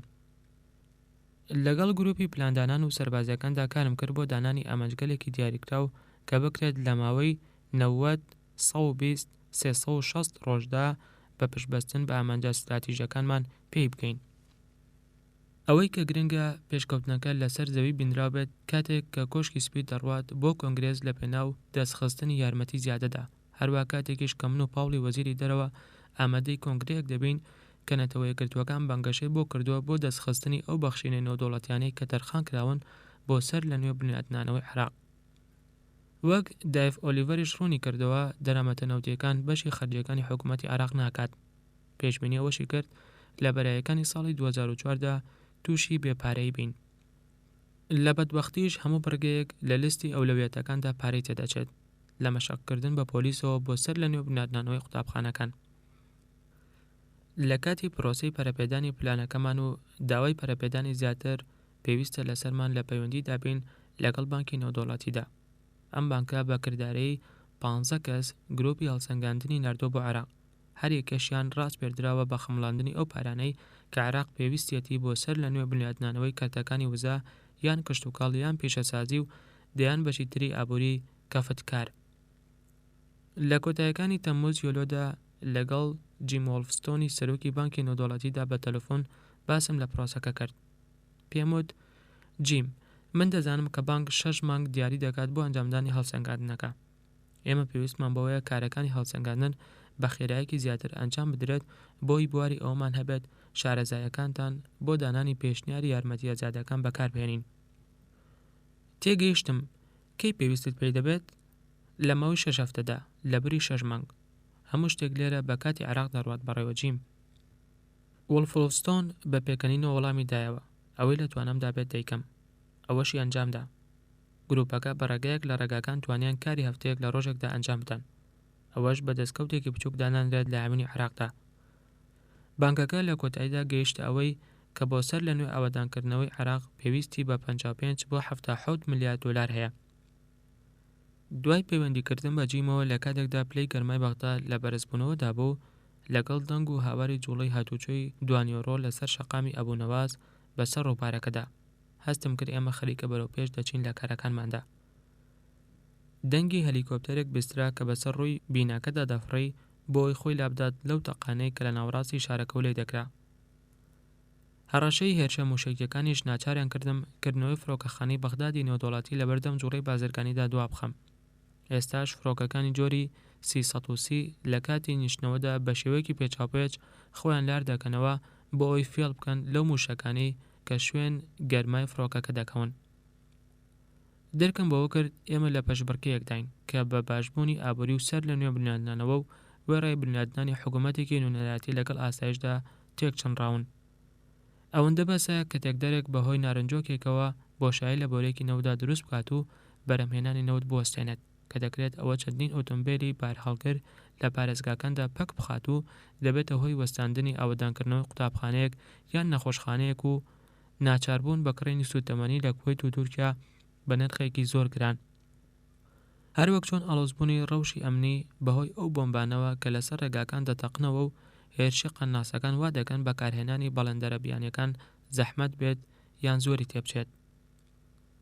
لە کاتێکدا کە هاوین زیاتر داهاتە پێش درکم بەوە کرد هەندێک کەس لە واشنگتۆن خەمڵاندنی ئاڵۆزی و تەحەداکانیان بەکەم سیر دەکرد و پێیان وابوو لە ڕێگەی یەکسەر گواستنەوەی دەسەڵاتەوە بۆ ئەنجومەنی حکومی عێراقی دەتوانین چارەسەری گرفتەکەمان بکەین، وەگەوەی ئەو کۆمەڵە دەتوانێت پەڕێگەیەک لە ڕێگاکان ساڵ بێت بەسەر گرفتە ئەمنی و ئابووری و ڕامیارە بەیەکداچووەکاندا، ئەمە لە کاتێکدا کە دەسەڵاتی کاتی هاوپەیمانان دەستەوەستانە لە بەرامبەر ئەوەدا. ئەو جۆرە هیواخوازیانەش مژدەی خێریان پێ نەبوو. ژووری ڕەوشەکان لە کۆشکی سپی کە بە تەختەن هەڵپۆشکرابوو ساردتر بوو لە نووسینگەکانی پنتاگۆن کە ڕۆژی درێژی پێشوم بەسەر برد لە وتوێژکردن لەگەڵ ڕامسفێلد و کارمەندەکانیدا. ڕۆژی پێنجشەممە 22 تەمموز یۆلیۆ لە کۆبوونەوەی ئەنجومەنی ئاسایشی نەتەوەیی بووم لەسەر ئاستی نوێنەرەکان بە سەرۆکایەتی ستیڤ هادلی جێگری ڕاس کە بۆ کاروباری عێراق ڕاست پێرترا بوو. پۆڵ وەلفۆیتس نوێنەراتی وەزارەتی بەرگری دەکرد. ڕیچارد ئارمیتاجیش وەزارەتی دەرەوە و بیتبیسیش نوێنەراتی ژەنەڕاڵ مایەرزی دەکرد. ئێمە هەندێک وردەکاریمان ئامادە دەکرد بۆ کۆبوونەوەی ئەنجومەنی ئاسایشی نەتەوەیی کە لە ڕۆژی دواتردا ئەنجام دەدرا. ئەوەش ئەو کۆبوونەوەیە کە سەرۆک خۆی سەرۆکایەتی دەکات. پلانە استراتیژەکەی دەسەڵاتی کاتی هاوپەیمانان و تاکتیکەکانی پێشکەشکردنی داخوازی یارمەتیە زیادەکان دوو بەندی سەرەکیان لە خشتەی کارەکان پێک دێنا. هادلی کە ماوەی 20 ساڵێکی دەیناسم بەرپرسێکی حکومی ورد و خاوەنڕێزێکی گەورە بوو. ئەو کۆبوونەوەکانی بە چالاکانە و بەرهەمدارانە بەڕێوە دەبرد. وا دیار بوو ئەو قایل بوو بە پلەی ئەو وردەکارانەی کە پلانە استراتیژەکە دەیخاتە ڕووتی پلانەکە لە زانیاری و پێشنیارەکانیدا پڕ و تەواوە. وتم پێم وایە ڕوبەڕووی گرفت دەبینەوە لەگەڵ دیموکراسەکاندا. لەو بەیانەدا لە کاپیتۆل هێڵ بووم هەندێک لە ئەندامانی کۆنگرێسم لە پلانەکە ئاگادار کردەوە. نانسی پیلۆسی ئەندامی کۆنگرێس ڕەخنەی لێگرتین بەوەی ئەگەر ئێمە پلانێکمان هەبوایە ئەوە سەربازەکانمان لەوێ نەدەمردن. ئەو سەرۆکی کەمینە بوو لە ئەنجومەنی نوێنەراندا سیاسێکی بازمون بوو لە کالیفۆرنیا. وتیشم ئەندامێکی تر لە کۆنگرێس پۆتەرگۆسی کۆماری ئەوەی دوور خستەوە بە ئاماژەکردن بەوەی کە من هاتووم بۆ بینای کاپیتۆل بۆ وتوێژکردن لەبارەی ئەو پلانە استراتیژیەوە کە هەوپێی وایە بوونی نییە. لێرەدا لەسەر هەو پەراوێزێکەیە کە دەڵێت هەمیشە لە کاتی وەرگێڕانی دەقێکی عەرەبیدا بۆ سەر زمانی کوردی بە تایبەتی ئەگەر دەقەکە ناوی ئافرەتێکی تێدا بێت ئەو کێشەیە دێتە ئاراوە کە چۆن بتوانرێت بە ئاماژە ئەوە دەربخرێت کە ئەو کەسە مەیە حەوایە. بە تایبەتی تریش ئەگەر کاتێک دەقەکە بە ئیسمی ئیشارە یان سەمیرێک یان ئیسم مەوسوولێک ئاماژەی کردبوو بۆ کەسەکە. بۆ نمونە لەو دەقەی سەرەوەدا دەڵێت ئەلەتی زەعەمەت. ئەمە لە زمانی عەرەبیدا بەڕوونی دیارە کە ئەو لێرەدا مەیە حەوایە. بەڵام لە کوردی سۆرانیدا ناتوانرێت ئەمە ئاماژە پێ بکرێت. بۆیە زۆر جار ناچار دەبێت بڵێیت ئەو خاتوونە. بەڵام نازناوی خاتوون مەرج نییە دروست بێت بخرێتە پاڵ ناوی هەموو مەیەکەوە. بۆیە من وەگەوەی بەکاری وەجێڕان و خەریکەم لە عەرەبیەوە بۆ سەر شێوەزاری سۆرانی زۆر جار ڕوبەڕووی ئەم کێشەیە دەبمەوە. هەرچەندە من پسپۆڕی ڕێزمانی کوردی نیم بەڵام دیارە ئەو بەڕێزانش کە لەم بوارەدا پسپۆڕن هیچیان نەکردووە بۆ چارەسەرکردنی ئەم گرفتە. بۆیە بە ناچاری من وەک خۆم لەمە و دوا بۆ جێکردنەوەی ناوی مەیەک لە نێرێک لە کاتێکدا کە ناوەکە بەڕاستەوخۆ نەهات بوو بۆ نمونە بە ئیسمی ئیشارە یان ئیسم مەوسوول یان زەمیرێک ئاماژەی پێکرا بوو ئەوە لەبەری ئاماژەکردن بۆی بە ئەو بۆ ڕەوش یان حاڵەتی مێ ئەوە من هەو بەکاردەهێنم. ئەویش بە پشبەستن بە هەردوو ناوی ئادەم و حەوا بۆ نێرەکە ئی ئادەمەکە وەردەگرم و هەروەک ئەوەی باوە دەڵێم ئەو. بۆ ڕەوشی مەیەکەش حای حەوا وەردەگرم. بەڵام لەبەرەوەی بڵێم حەو دەڵێم هەو چونکە پیتی حا پیتێکە بنشینەی کوردی نییە. دەگمەنە پیتێکی ڕاستەنی کوردی هەبێت بە پیتی حای عەرەبی دەست پێ بکات. ئەم پیتی حاء تەنانەت بۆ کوردی هەندێک ناوچە و شێوەزارش قورسە بەکارهێنانی. بەگشتیش بۆ زمانە بەڕێشە هیندۆ ئەوروپیەکانیش هەر قورسە گۆکردنی. بە پشبەستن بەمەش من حاءەکە لە گەرودا سووک و ساناتر دەکەم و بۆ ڕەوشی مێ دەڵێم هەو. پێم وایە لە هەندێک ناوچەی کوردەواریشدا ئەم شێوە دەربڕینە بۆ ئاماژەکردن بۆ ناوی کەس یان شت زیاتر بەکار دێنرێت لە برێەوەی بڵیت ئەو دەڵێت هەو. لەلایەکی ترەوە پێم باشە بۆ ئامرازی پەیوەندیەک کە دەلکێنرێ بە سیفەتی کەسەکەەوە کە پێشتر ناوی هێنرا و بۆ جاکردنەوەی ناوەکەی کەوا کەسەکە نێرەیان مەیە بە تایبەت لە کاتی ناوهێنانی کەسێکی بیانیدا کە نازانرێت مێ یان نێر. لە ڕەوشی نێرەکەدا ئامرازی هی بەکار دێنرێت و لە ڕەوشی مەیەکەشدا ئامرازی یێ وەگەوەی بۆ نمونە بۆ سیفەت یان پۆستی کەسێکی نێر بوترێت جێگری یان نوێنەری. بەڵام بۆ ڕەوشی مەیەکە بوترێت جێگرێ یان نوێنەرێ. ئەوە ئەگەر نەوترێت ئەمە لەگەڵ شێوەزاری کرمانجی سەروتا گرفت دەنێتەوە. پێم وایە بەکارهێنانی زۆر باشتر لەوەی بڵێن لە شێوەزاری کرمانجی خوارودا. ئێمە ئەو گرفتەمان هەیە و ناشتوانین هیچ چارەسەرێکی بۆ بدۆزینەوە. وەک گوتیشم من پسپۆڕ نیم لە ڕێزمانی کوردیدا. ئەوە بۆ ڕزگاربوون لەم گرفتە من بۆ خۆم ئەمە وەک ڕێکچکەیەک بەکاردێنم. ئەگەر کەسێکی پسپۆرش توانی ڕازیم بکات بە شتێکی باشتر لەمە، ئەوە من ئامادەم دەستبەرداری ئەم ڕێچکەی خۆم ببم. محەممەد چیە وەرگێڕی کوردی کۆتایی پەراوەست. غۆس ئەوەشی وت مردنی سەربازەکان بەردەوام دەبێت مادام هێزەکانمان لە عێراق بڵاو بوو بێتەوە. گواستنەوەی عێراق بۆ سەربەریەک کە بەخۆی بەرپابێت لە ئەمەنجە سەرەکیەکانی پلانەکە بوون. ئارمیتاجیش بە متمانەوە هەستی بەوە کرد کە لە توانای وەزارەتی بەرگریدا بتوانێت بە زمانی دیبلۆماسیانە فشار بخاتە سەر نەتەوەی گرتوەکان و دراوسێنە دڵسۆزەکانی عێراق هەوڵەکانیان بخەنەگەڕ کە ئەمەش یارمەتی هەردوو بەرە سیاسی و دیبلۆماسیەکە دەدات. ئێمە سەرچاوەکانی ئەو بێزارێمان باس دەکرد کە سەبارەت بە دەستخستنی پشتیوانی لە پێنەو یارمەتیەجادەکاندا لە ئارادان، کاتێک برایان ماکرۆماک یاریدەدەرە تایبەتەکەم لە دەرگایەکی لاوەکیەوە بە بەدەنگی هاتە ناو ژووری ڕەوشەکان و تێبینێکی پێدام. خوێندمەوە ژەنەڕاڵ سانشێز جەخت دەکاتەوە کە ژمارە 2-3 کوژراون، هەردوو کوڕەکەی سەدام مردن، عودەی و قوسەی برابچووکی، بەرپرسیاری دەستگاڵگرێکانی ڕژم. کارێکی مەزنە هێزە چەکدارەکانمان پێهێستاون، هەروەک چۆن بەرنامەی پاداشتەکان بەرهەمدار بوو. مردنی عودەی و قوسەی لەو ترسەکەم دەکاتەوە کە زۆرێک لە عێراقیەکانی گرتوتەوە. کوڕەکانی سەدام دڕندەمون، عودەی بێ ئابڕۆ بوو، چێژی لاڵکوتانە سەر ئاهەنگەکانی زەماوند وەردەگرت و وای لە دار و دەستەکەی کردبوو بووکەکان بە زۆر بهێنن بۆ ئەوەی ئەتکام کات. زانیاریشمان لایە کە هەردوو کوڕەکەی سەدام خەریکی ڕێخستنی هەندێک بەرگری دژ بە هاوپەیمانانن. ئەو کاتێک کە هەواڵەکەم ڕاگەیان دەنگی هەوار و چەپڵە ڕێزان لە ژووری ئارامی ڕەوشەکاندا بەرز بووە. من لە سەرچاوێکی سەرەکیەوەم دەستکەوت بوو کە جەختی لە سادیەتی عودەی دەکردەوە. لە بەرای پرۆژەکانیشم لە عێراق دەستکردن بوو بە بنیاتنانی ژێرخانی وەرزش لە عێراقدا، ئەویش ئەوەیە کە عودەی لە سیاسەتدا نوقمی کردبوو. ئامانجمان بریتی بوو لەسەر لە نوێ وەرگرتنەوەی عێراق لە بزوتنەوەی ئۆلۆمپیکدا لە کاتی گونجاوی یاری ئۆلۆمپیەکانی دوای ساڵێک. بۆ ئەوەی ئەم کۆشەش بەرەو پێش بڕوات، پشتم بە ئەحمەد ڕازی بەست، بەناوبانگترین یاریزانانی تۆپی پێ لە عێراق. ڕۆژێکیان کاتێک کە ڕۆیشتم بۆ لای مامۆستای کۆنی ئۆلۆمپی بۆ لەگەڵ ڕازیدا یەکەم 60,000 تۆپ بەسەر مناڵانی عێراقدا بەش بکەم، ڕازی ئەوەی پێڕاگەیاندم کە چۆن عودەی بە شێوەیەکی ڕەخرا و سزای ئەندامانی هەڵبژاردەی نیشتیمانی تۆپی پێی دەدا کاتێک ئەگەر لە یاریەکدا بیان دۆڕانایە و عێراقیان ڕسوا بکردایە. جارێکیان وای لە ڕازی کردبوو بۆ ماوەی 15 کاتژمێر بە بەردەوامی شەق لە تۆپێکی لە چیمەتۆ دروستکراو بدات. ئێستا بە خێرایی چوون بۆ پنتاگۆن بۆی گوێم لە چیرۆکی کوژرانەکەیان بێت. یەکێک لە هەواڵگران ژمارەیەک سەربازی لە کەتیبەی 101 و هەندێک لە هێزەکانی پرۆسە تایبەتەکان بردبوو بۆ فێلایەکی گەورە کە سیمایەکی ئاسایی هەبوو لە مووسڵ کە کوڕەکانی سەدامی حاشاردا بوو. کاتێکیش سەربازەکان دەوری خانوەکەیان گرتبوو داوایان لێ کردبوون خۆیان بدەن بەدەستەوە. ڕەتیان کردبوو و دەستیان کردبوو بە دەستڕێژ و هەڵدانی نارنجۆ. بەمەش ژمارەیەک لە سەربازە ئەمریکیەکانیان بریندار کردبوو. سەربازە ئەمریکیەکانیش بە موشکی تاوی وردپێک و بۆمباوێژی قوڕز ڤێلاکەیان داگرتبەوە. ئێستاش تەرمی هەردوو براکە لە فڕۆکەخانەی بەغدایە بۆ جەستەکانیان توێکاری بکرێت. سەرۆک کە بوختەی پلانە استراتیژەکەمانی دادەخزوتی ئەمە وەرەقەیەکی باشە بریمەر. لە ڕۆژی دواتریشدا لە سەرۆ مێزی ژووری ڕەوشەکانەوە لە کۆبنەوەی ئەنجومەنی ئاسایشی نەتەوەیدا دەنیشێت و دەڵێت پیاوەکانت لێهاتوو خاوەنی شارەزاین. وەک خەمڵاندنێکی تێبینیەکانی سەرم ڕاوەشاند، بەڵام وەڵامم نەدایەوە. تێبینیم کرد کە زیاتری لایە. نوکی قەڵەمەکەیدا لە پلانەکە وتی باشە، ئەوەی دەمەوێت بیزانم ئەوەیە بڕی ئەو پارە زیادەیە کە پێویستت پێیەتی.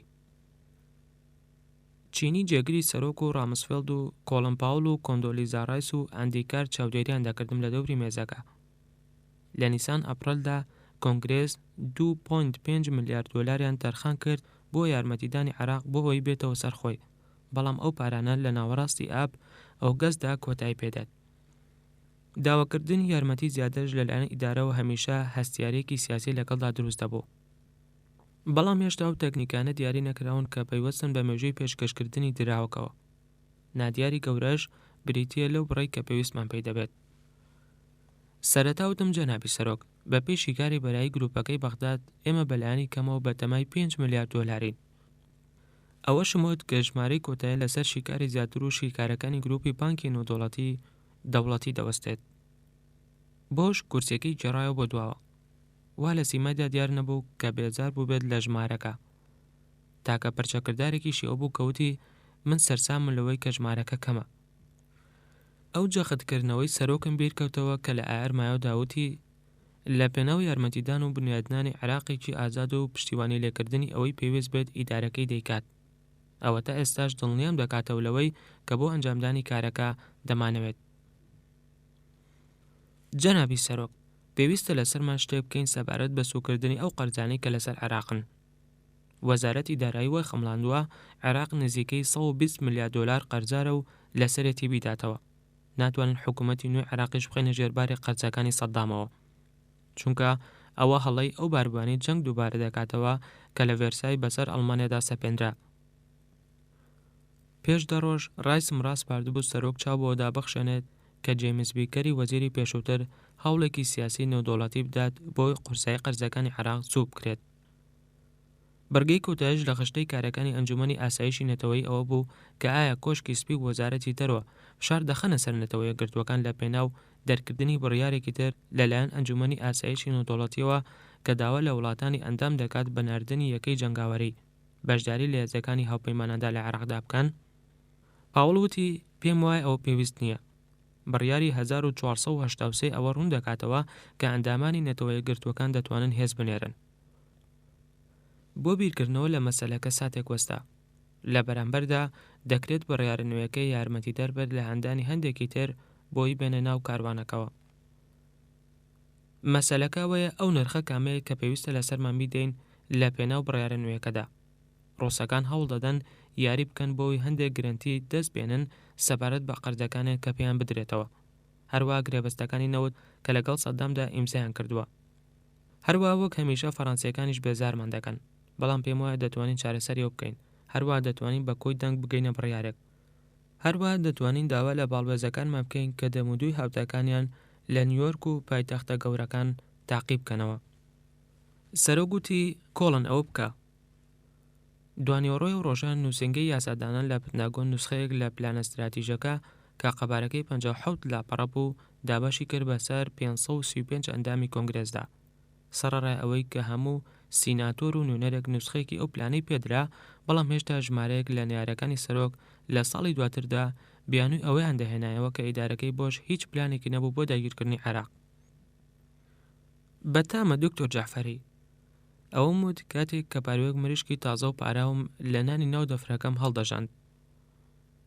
ڕۆژی 1 ئاب ئۆگەست سەردانی ئیبراهیم جەعفەریم کرد لە ماڵەکەی خۆی لە بەغداد کە ئەو شوێنە هەروە نووسنگەی حیزبی داعوە بوو لە پایتەخت، ئەویش دوای ئەوەی کە تازە یەکەم سەرۆکایەتی خولی ئەنجومەنی حکمی وەرگرتبوو. جەعفەریەوەی زانی بوو کە بایەخ بە چێژلێنان و جۆرەکانی خواردن دەدەم. چەند هەفتەیەک بوو بەڵێنی پێدام و خواردنێکی تایبەت بە شاری کەربەلان پێشکەش بکات. فنسنجان کە خواردنێکی فارسی بەتامە، مریشک بە دۆشاوی هەنار و کوتراوی گوێز و ئاوی لیمۆ و شەکرەوە لێدەنرێت. ئەم خوانش کە لە بەردەم مادایە نمونەیەکی ئاشکرایە لەسەر چەندین سەدا لە پەیوەندی کۆنی نێوان وڵاتی دوور و بار و فارس. گومانیشی تیادا نییە کەوا ئەو شیعانەی سەردانی نەجەف و کەربەلایان کردووە ئەم جۆرە خواردنە و خواردنی تری بەتەمی وەک ئەمان لەگەڵ خۆیان هێناوە بۆ ئێرە. کاتێک کە سینەکەیان لابرد و چایەکیش پێشکەش کرا، ژمارەیەک لە بەرپرسانی حیزبی داعوە هاتنە ناو کۆڕەکەوە. پاش ئەنجەعفەری سەبارەت بە چۆنێتی بەڕێکردنی کارەکانی ئەنجومەنی حکوم دەستی کرد بە قسەکانی کە لە پەلەکردن و ئاماژەکردن بە دەستەکانی بەسەریدا ساڵ بوو. ئەو کە بە پەرۆشیەوە کورسیەکەی دەلەرزاند وتی بە پلەی یەکەم پێویستە لە سەرمان یارمەتی کەسە بێ بەشکراوەکان بدەین لە عێراق، هەژارە برسیەکان و خێزانی شەهیدەکان. ئەوان هەزاران ژن و پیاون کە لە بنچینەدا شیعان، ئەوانی لە جەنگی هەر ساڵەی سەدامدا مردن کە لە سەرەتای هەشتاکانی سەدەی ڕابردووە لە دژی ئێران بەرپای کرد. سەدام ژمارەیەکی زۆر لە خێزانەکانی بەران کرد بەهۆی ئەمەوە هێندە منداڵهاتی کۆتون کە لە ئەژمار نایەن. یارمەتیدانی ئەو خێزانانەش لە هەرە پێشینەی کارەکانمان دەبێت. جەعفەری وەک پزیشکێک مەسەلەکەی لە دووڕەوە باس کرد، وەک پزیشکێک و وەک سەرکردەیەکی شیعە. هەمیشە شیعە عێراقیەکان ویستویانە خۆیان بپارێزن لە چەوساندنەوە و خۆ بە دوورگرتن لە سیاسەت و درێژکردنی دەستی یارمەتی بۆ باوەڕداران. بەڵام لە حاڵەتی حیزبی داعوەدا چەوساندنەوەی سەدام ژمارەیەکی زۆر لە قوربانی خستەوە، بۆیە سروشتی بوو جەعفەری ئارەزووی ئەوە بکات دەرامەتە بە نرخەکان تەرخان بکات بۆ لایەنگرەکانی. بە نەرمی و هەوڵمدا بەرەو چارەسەرکرداریەکان ئاڕاستی بکەم. من تەواو درک بەوە دەکەم دکتۆر، بەڵام پێویستە بە وردێکی گەورەترەوە گرفتەکە بزانین و پێشنیاری چارەسەری بۆ خۆ دروست بکەین. بەهۆی هەڵچوونی و دەنگی بەرز بۆ وتی زۆر شتەیە کە پێویستە بە زۆر کەس پێشکەش بکرێت. ئەوە نواندنێکی هەندەرانە نەبوو. ئێمە پێویستمان بە هەنگاوی کردداری هەیە، نەک سۆزی جۆش خواردوو. پرسیارم لێ کرد ئەگەر بۆمی دیاری بکەیت دەتەوێت یارمەتی کێ بدەیت، کامەیە ئەو سیستمەی کە بەکاری دێنیت بۆ پشکنینی ئەوانەی داواکان پێشکەش دەکەن، کێ بە کارەکە هەڵدەستێت. ئەو بڕۆپارەیە چەندە پێشبینی دەکەیت بیدەیتە ئەو کەسانە و ماوەکەش چەندە خایەنێت. جەعفەری و هاوڵەکانی وەڕس و بێزار دیار بوون. هیچ وەڵامێکیان لا نەبوو. گوتم بۆچی ئەنجومەنی حکوم کەسانێک دیاری ناکات بۆەوەی لەگەڵ شارەزاکانی هاوپەیمانەدا کار بکەن دکتۆر جەعفەری. کاتێکیش ڕادەی پێویستەکە دیاری دەکەن ئەوە دەتوانن بڕی تێچوونەکە بخەمڵێن و پاش ئەم پێشنیارەکان پێشکەشی ئەنجومەنەکە بکەن بۆی بڕیار بدەن کام بەرنامەیە پێویستە ئەولەویەتی پێ بدرێت. ئێمە هێندە پارەمان نییە کە بەشی هەموو شتێک بکات، بە پشتبەستن بەوەی کە دەیزانن لەوانەیە لە سەرەتای ساڵی ئایندەوە پارەکانمان تەواو بێت. ئایا موچەیەکی دەست بڵاوانە دەدەیت بە سەدان هەزار بێوژنی جەنگ یان تۆڕی کاربا چاک دەکەیتەوە؟ جەعفەری و پیاوەکانی شپرجە بوون و پەشۆکان. دەبوو چی ڕوودایە ئەگەر حکوومەتی ئەمریکا لە ئایار مایۆدا عێراقی بەم نەفیکراوانە بسپاردایە، وەگەوەی کە هەندێک کەس لە واشنتۆن دەویست. پێشەوەی بڕۆم داوم لە جەعفەری کرد بۆ خولەکێک بە تەنها کۆبینەوە بۆ باسکردنی مەسەلەیەکی هەستیار. یاریدەدەرەکانی جەعفەری لە ژووری خواردنەکەدا بەجیانێشتین. ڕۆنم کردەوە ئێمە زانیمانە موقتەدا سەدر کە پیاوێکی شیعی جەمار و ڕۆژێنەرە لە نەجەف بەم دوایەنە لە ڕۆژنامەیەکدا کەوا ناسراوە زمان حاڵی ئەوە هێرشێکی توندوتیژی کردوتە سەر ئەو عێراقیانەی کە هاوکاری هاوپەیمانان دەکەن. لیستێکیشی هێناوە کە ناوی 124 کەسی تیادایە و بە خیانەتکار وەسوی کردوون و توێتی لێدانی ئەو کەسانە ئەرکێکی نیشتیمانی و ئاینیە. موقتەدا سەدر کوڕی ئایەتوڵای عوزما محەممەد سادق سەدرە کە یەکێک بۆ لە پیاوە ئاینی دیارەکانی شیعە لە عێراق کە بە گرێگیراوانی سەدام لە ساڵی 1990دا کوشتیان. موقتەدا تەمەنی لە بیستەکان یان سەرەتای سیەکاندایە. ئەوەش خاڵێکی گرنگە چونکە پیاوانی ئاینی شیعە بەپێی تەمەن و ئەو کاتەی کە تەرخانی دەکەن بۆ لێکۆڵینەوە ئاینەکان پێش دەکەون و پلیان بەرز دەبێتەوە. ماوەی چەند هەفتەیەکی شێنی گەرانیمان زیادی کردووە لە چالاکیەکانی ئەم لاوە ئاژاوە گێڕا. پێش 2 هەفتەش پلانێکی ڕاگەیاندبوو بۆ پێکەنانی سوپایەکی ئیسلامی سربەخۆ لە حکوومەت. ئەوە تا ئێستاش هەڕەشەی کوشتنی عێراقیەکان دەکات. جەعفەری وتی ئەمە سەرسامم دەکات. نوسخەیەکی ڕۆژنامەکەم داوتم لەو کاتەوە کە بڵاو کراوەتەوە بەلایانی کەمەوە یەکێک لەو کەسانەی لە لیستەکەدا ناوێن هاتووە کوژراوە. هەروەها گومان هەیە کە موقتەدا سەدر دەستی هەبێت لە کوشتنی ئایەتوڵای عوزما عەبدولمەجید خوئی لە سەرەتاکانی نیسان ئەپڕۆل لە شاری نەجەف، دوای ئەوەی تازە گەڕابوو بۆەوەی سەرکردایەتی ڕۆحی شارەکە بگرێتە دەست.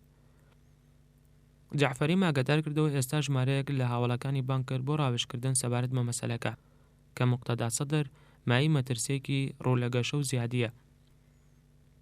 لە هەوڵێکدا بۆ گۆڕینی بابەتەکە یەکێک لە یاریدەدەرەکانی عەلی عەدنان وتی جەنابی باڵوەست ئەگەر هاوپەیمانان ڕەوشی ئابووری باش بکەن ئەوە موقتەدا بنکەی پشتیوانەکەی لە دەست دەدات. تکایە هیچ کەسێک ئامۆژگاریم نەکات لەبارەی گرنگی باشکردنی ئابووریەوە.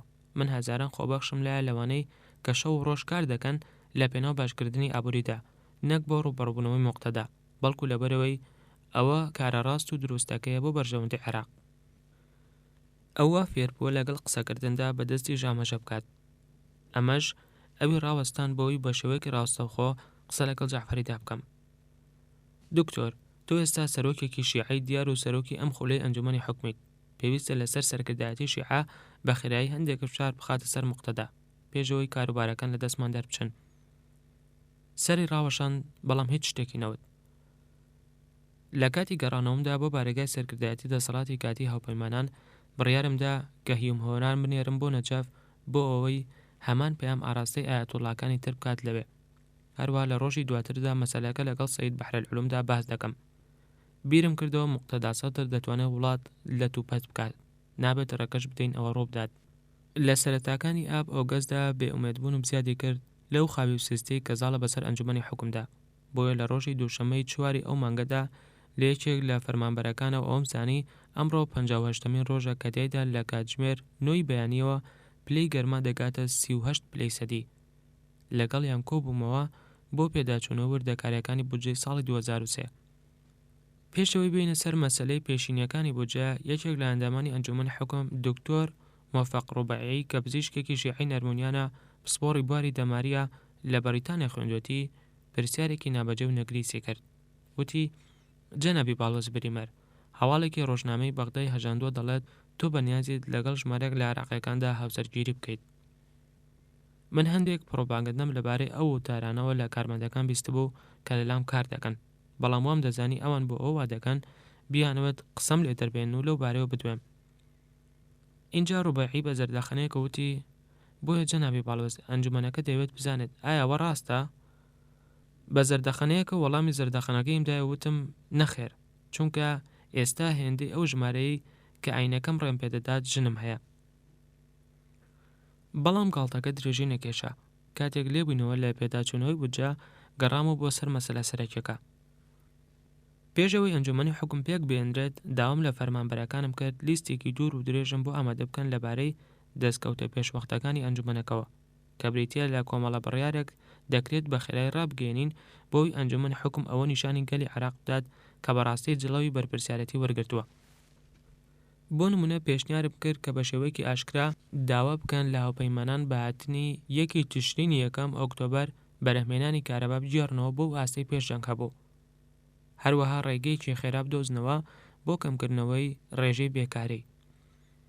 لەبەرەوەی ئەم پلانەش لە واقعدا لەبەر دەستماندایە، ئەوە کارەکە دەبێتە پرۆسەیەکی قازانجی دوولایەنانە، تایدا ڕێزی داواکاریەکە لە دەسەڵاتی کاتی هاوپەیمانان و وەڵامدانەوەکەی ئێمە بۆی دەگەڕێتەوە بۆ ئەنجومەنی حوکم. لە کۆبوونەوەی یەکەمیشمدا ڕوونم کردەوە کە ئێمە دەمانەوێت بە شێوازێک کە جەماوەر هەستی پێ بکات ئەنجومەنەکە سەر بکەوێت، بەڵام ئەنجومەنی حوکم لەو بارەوە هیچی نەکرد. ئەمڕۆ بەبیرم هێنانەوە کە ئەنجومەنەکە وەڵامی ئەو یادداشتەی نەداوەتەوە کە پێش چەند هەفتەیەک بۆم نارد، تیایدا داوای یارمەتیم کردبوو بۆ دانانی بەرنامەیەکی گشتی بۆ ئاسانکردنی سەر لە نوێ تێگەڵ کێشکردنەوەی ئەفسەرەکانی سوپای پێشووی عێراق لەناو کۆمەڵگەدا. لێرەشدا ئەوە هەروە پێشنیارەکەمان بە قڕوقەب لێکردنی قبول کرا. لە ئەنجومەنەکەدا دیسپلینێکی توندبوونی نەبوو، سەرەڕای ئەم داخوازیە سەرڕاستانەیە لەلایەن دەسەڵاتی کاتی هاوپەیمانانەوە. وەک لە نامەیەکی ئەلکترۆنیدا بۆ فڕانسیم نووسی بوو، ئەمە وەک تۆپێک وایە خراپێتە سەر هەڵگرێک لەگەڵ کۆمەڵی یاریزانێکدا کە ناتوانن لەو تۆپە بدەن لەسەر ڕاگرەکە دانراوە. سروشتی کاری گوێپێنەدەرانە بربەستێک بوو لەبەردەم گورجۆگۆڵی ئەنجومەنی حوکمدا لە ڕۆژی یەکەمەوە بە ڕۆژی کۆتایی. ئەوان ڕاهاتبوون لەسەرەوەی لە دووشەمە بۆ پێنجشەمە کۆبوونەوەیان دەکرد، تەنهاش لە بەیانیاندا، هەتا لەم ماوەشدا دوای کاتژمێردەی بەیانی دەستیان بە کۆبوونەوە دەکرد. دوای خواردنی نانێکی نیوەڕۆی سەغی و دەستپڵاوانە بە چالاکی ترەوە خەریک دەبوون، یان لە خەوێکی قوڵی پاشنیوەڕوانی گەرمی بەغداددا ڕوودەچوون. وتم ناتوانن لە بەڕێوەبردننی وڵاتێکدا کە 25 ملیۆن کەسی تیادایە تێڕامێنن بێ ئەوەی کارێکی جدی بکەن. کاتژمێری کارەکانی ئەنجومەنی حوکم لە هەفتەیەکدا کەمترە لەوەی کە دەسەڵاتی کاتی هاوپەیمانان هەموو ڕۆژێک ئەنجامی دەدات. ئەندامە دانیشتوەکانی دەوری مێزەبەرینەکە بە سەرسامیەوە چاویان تێبڕیم. هەندێکیشیان لایەن بۆ ئیبراهیم جەعفەری کردەوە کە شڵەژە و پەژۆکاو دیار بوو. هەروەها سەرۆکایەتی خولی ئاستەنگ لە بەردەم چالاکی ئەنجومەنی حوکمدا دروست دەکات. ئەوەش وەک چارەسەرکردنێکی پێویست سەری هەڵدا کاتێک کە لە تەمموز یۆلۆدا ئەنجومەنی حوکم دامەزرا. دەرکەوت کە ئەندامان ناتوان ڕێ بکەون لەسەر یەک سەرۆک بۆ ئەنجومەنەکە، لێبەریەوەش لە ڕێگەی بیان و پاساوی لێکاڵاوەوە کە ئاماژەدانەکە بۆ دابەشبوونەوەی تایفیەکانی ناو ئەنجومەنەکە و عێراق گەیشتنەوەی 9 کەس بۆ سەرۆکایەتی خولی هەڵبژێرن. لە بنچینەدا بڕیاریان لەسەر 5 پیاودا بۆی بە شێوەی خولی ئەو سەرۆکایەتی بکەن 3 شیعە و سوننییەک و کوردێک. ئەوەش پارێزگاری لە زۆرینەی شیعە دەکات. ئەوەش مەسەلەیەکی سەرەکیە بەنسبەت شیعەوە، ئەمە لە کاتێکدا سوننە و کوردەکان نۆنەراتیەکی یەکسانیان بەردەکەوێت، بەڵام هەردوو سەرۆکە کوردیەکە بارزانەی و تاڵەبانی نەیانتوانێت ڕێ بکەون لەسەرەوەی کامیان کورسیە کوردیەکە وەربگرێت. بۆیە هەر یەکەیان داوای ئەوەی دەکرد لە ئەنجومەنی سەرۆکایەتی داهابن. ئەمەش ئەوەی لای عەرەبە سوننەکان وەروژان کە ئەوانیش داوای کورسێکی تر بکەن بۆی لە ڕوو قورساییەوە لەگەڵ کوردەکاندا یەکسان ببنەوە. شیعەش پێداگریان کرد کە دەبێت وەک چۆن لە ئەنجومەنی حوکمدا زۆری نەبوون، ئەوە لە سەرۆکایەتیشدا دەبێت زۆری نەبن. ئەمەش ئەوە دەگەێنێت پێویستە ژمارەی شیعەکان بەرز بکرێتەوە بۆ 4. ئەمە ژمارەی ئەنجومەنی سەرۆکایەتیەکە بەرز دەکاتەوە بۆ 8. بەڵام چۆن دەتوانرێت ڕەوشەکانی هاوبەرامبەرەی لە دەنگداندا تێک بشکێنرێت؟ بۆیە شیعەیەکی تر بۆ ئەنجومەنی سەرۆکایەتی زیاد کرا بۆی ببنە 9 کەس. دوازیادکردنەکەش بۆ شۆربا بەغداییەکە کە بریتی بوو لە ڕێخستنی سەرەی ئەندامانی سەرۆکایەتی بە پێی ئەلفوبێ. تاکە کێشەیە کە بەخێرایی لە ئەنجومەنی حکومدا چارەسەر کرا بریتی بوو لە دیاریکردنی موچەی ئەندامەکانی.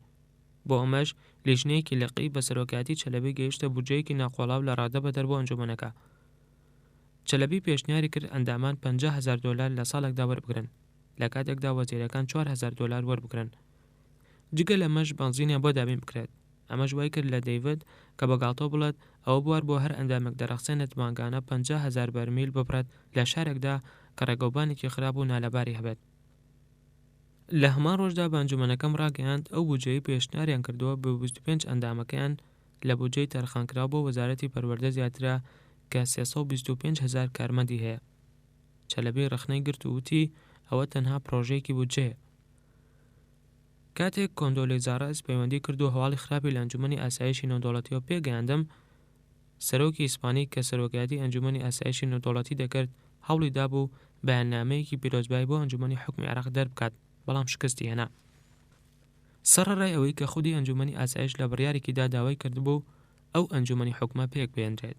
ڕایس ڕوونی کردەوە دۆستە ئەڵمانەکانمان بە یارمەتی فەڕەنسی و ڕووسەکان ئەو بەیاننامەی پێشوازیان کوشت.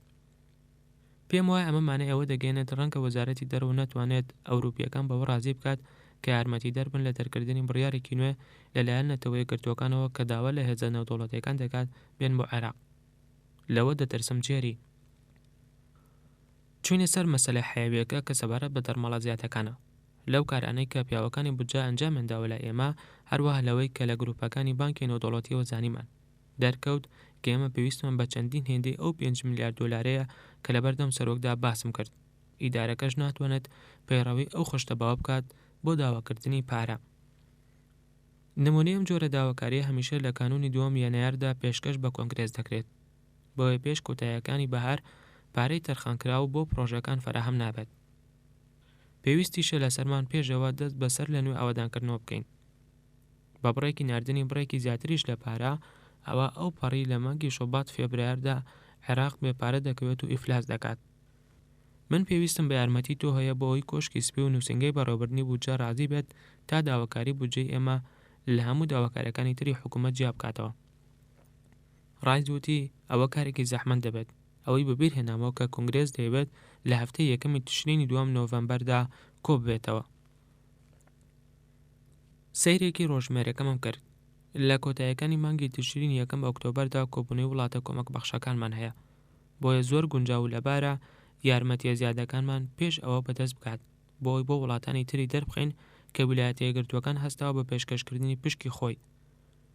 پێکەنی وتی جێری ئەوەی لێرە بە من بکرێت دەیکەم، بەڵام مادام تۆ زۆر پێویستت بە دەرامەتەکانە لە بەغداد، ئەوە ئێمە لە ماوەی چەند هەفتەی داهاتوودا پێویستمان بە وردەکاری زیاتر هەیە کە دەسەڵاتی کاتی هاوپەیمانان لەو بارەیەوە پێمان بدات. لە هەفتەی دواتردا داوای یارمەتیە زیادەکانمان پێشکەش بە ڕامسفێڵد کرد. تیایدا یاریدەدەرەکانی دەیڤد ئۆلیڤەر کە شەو ڕۆژ کاریان کردبوو، هەروەها لەگەڵ گروپەکانی بانکی نێودەوڵەتیدا هەمانگیان کردبوو گەیشتبوون ئەوەی کە دەبێت داوای 20 میلیارد دۆلار بکەین.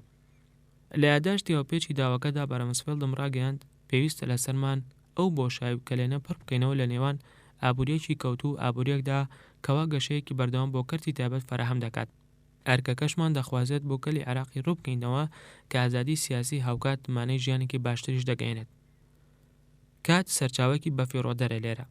ئێمەش پێویستمان بە وەرگرتنی هەڵوێستێکە، ئیدی مەسەلەکە هەرچی بخوازێت.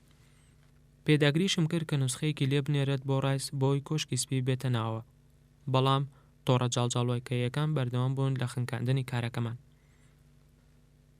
لە کاتێکدا کە من توانیم بجوڵێم و بانگێشتی هاوڵەکانم بکەم بۆ ئەوی بێن و ڕاستەوخۆ کارم لەگەڵدا بکەن، ئەوە پڕکردنەوەی شوێنە بە تاڵەماوەکان لە هێزی کار لای دەسەڵاتی کاتی هاوپەیمانان گرفتێک بوو کۆتایی نەدەهات. هەواڵە باشەکانەوە بوو هەزاران ئەمریکی لە هەموو مەیل و بوارەکانی ژیاندا خۆیان بەخشیوە بۆ لە عێراق خزمەت بکەن. بەڵام گرفتەکە لەوەدا بوو کە پرۆسەی ناوزیادکردنیان بۆ سەر لیستی موچەی حکوومەت زۆر خاو بوو. لە ئەنجامیەوەشدا هەتا باعیس نەمانتوانین نووسنگەکانمان لە پارێزگاکاندا پڕ بکەینەوە.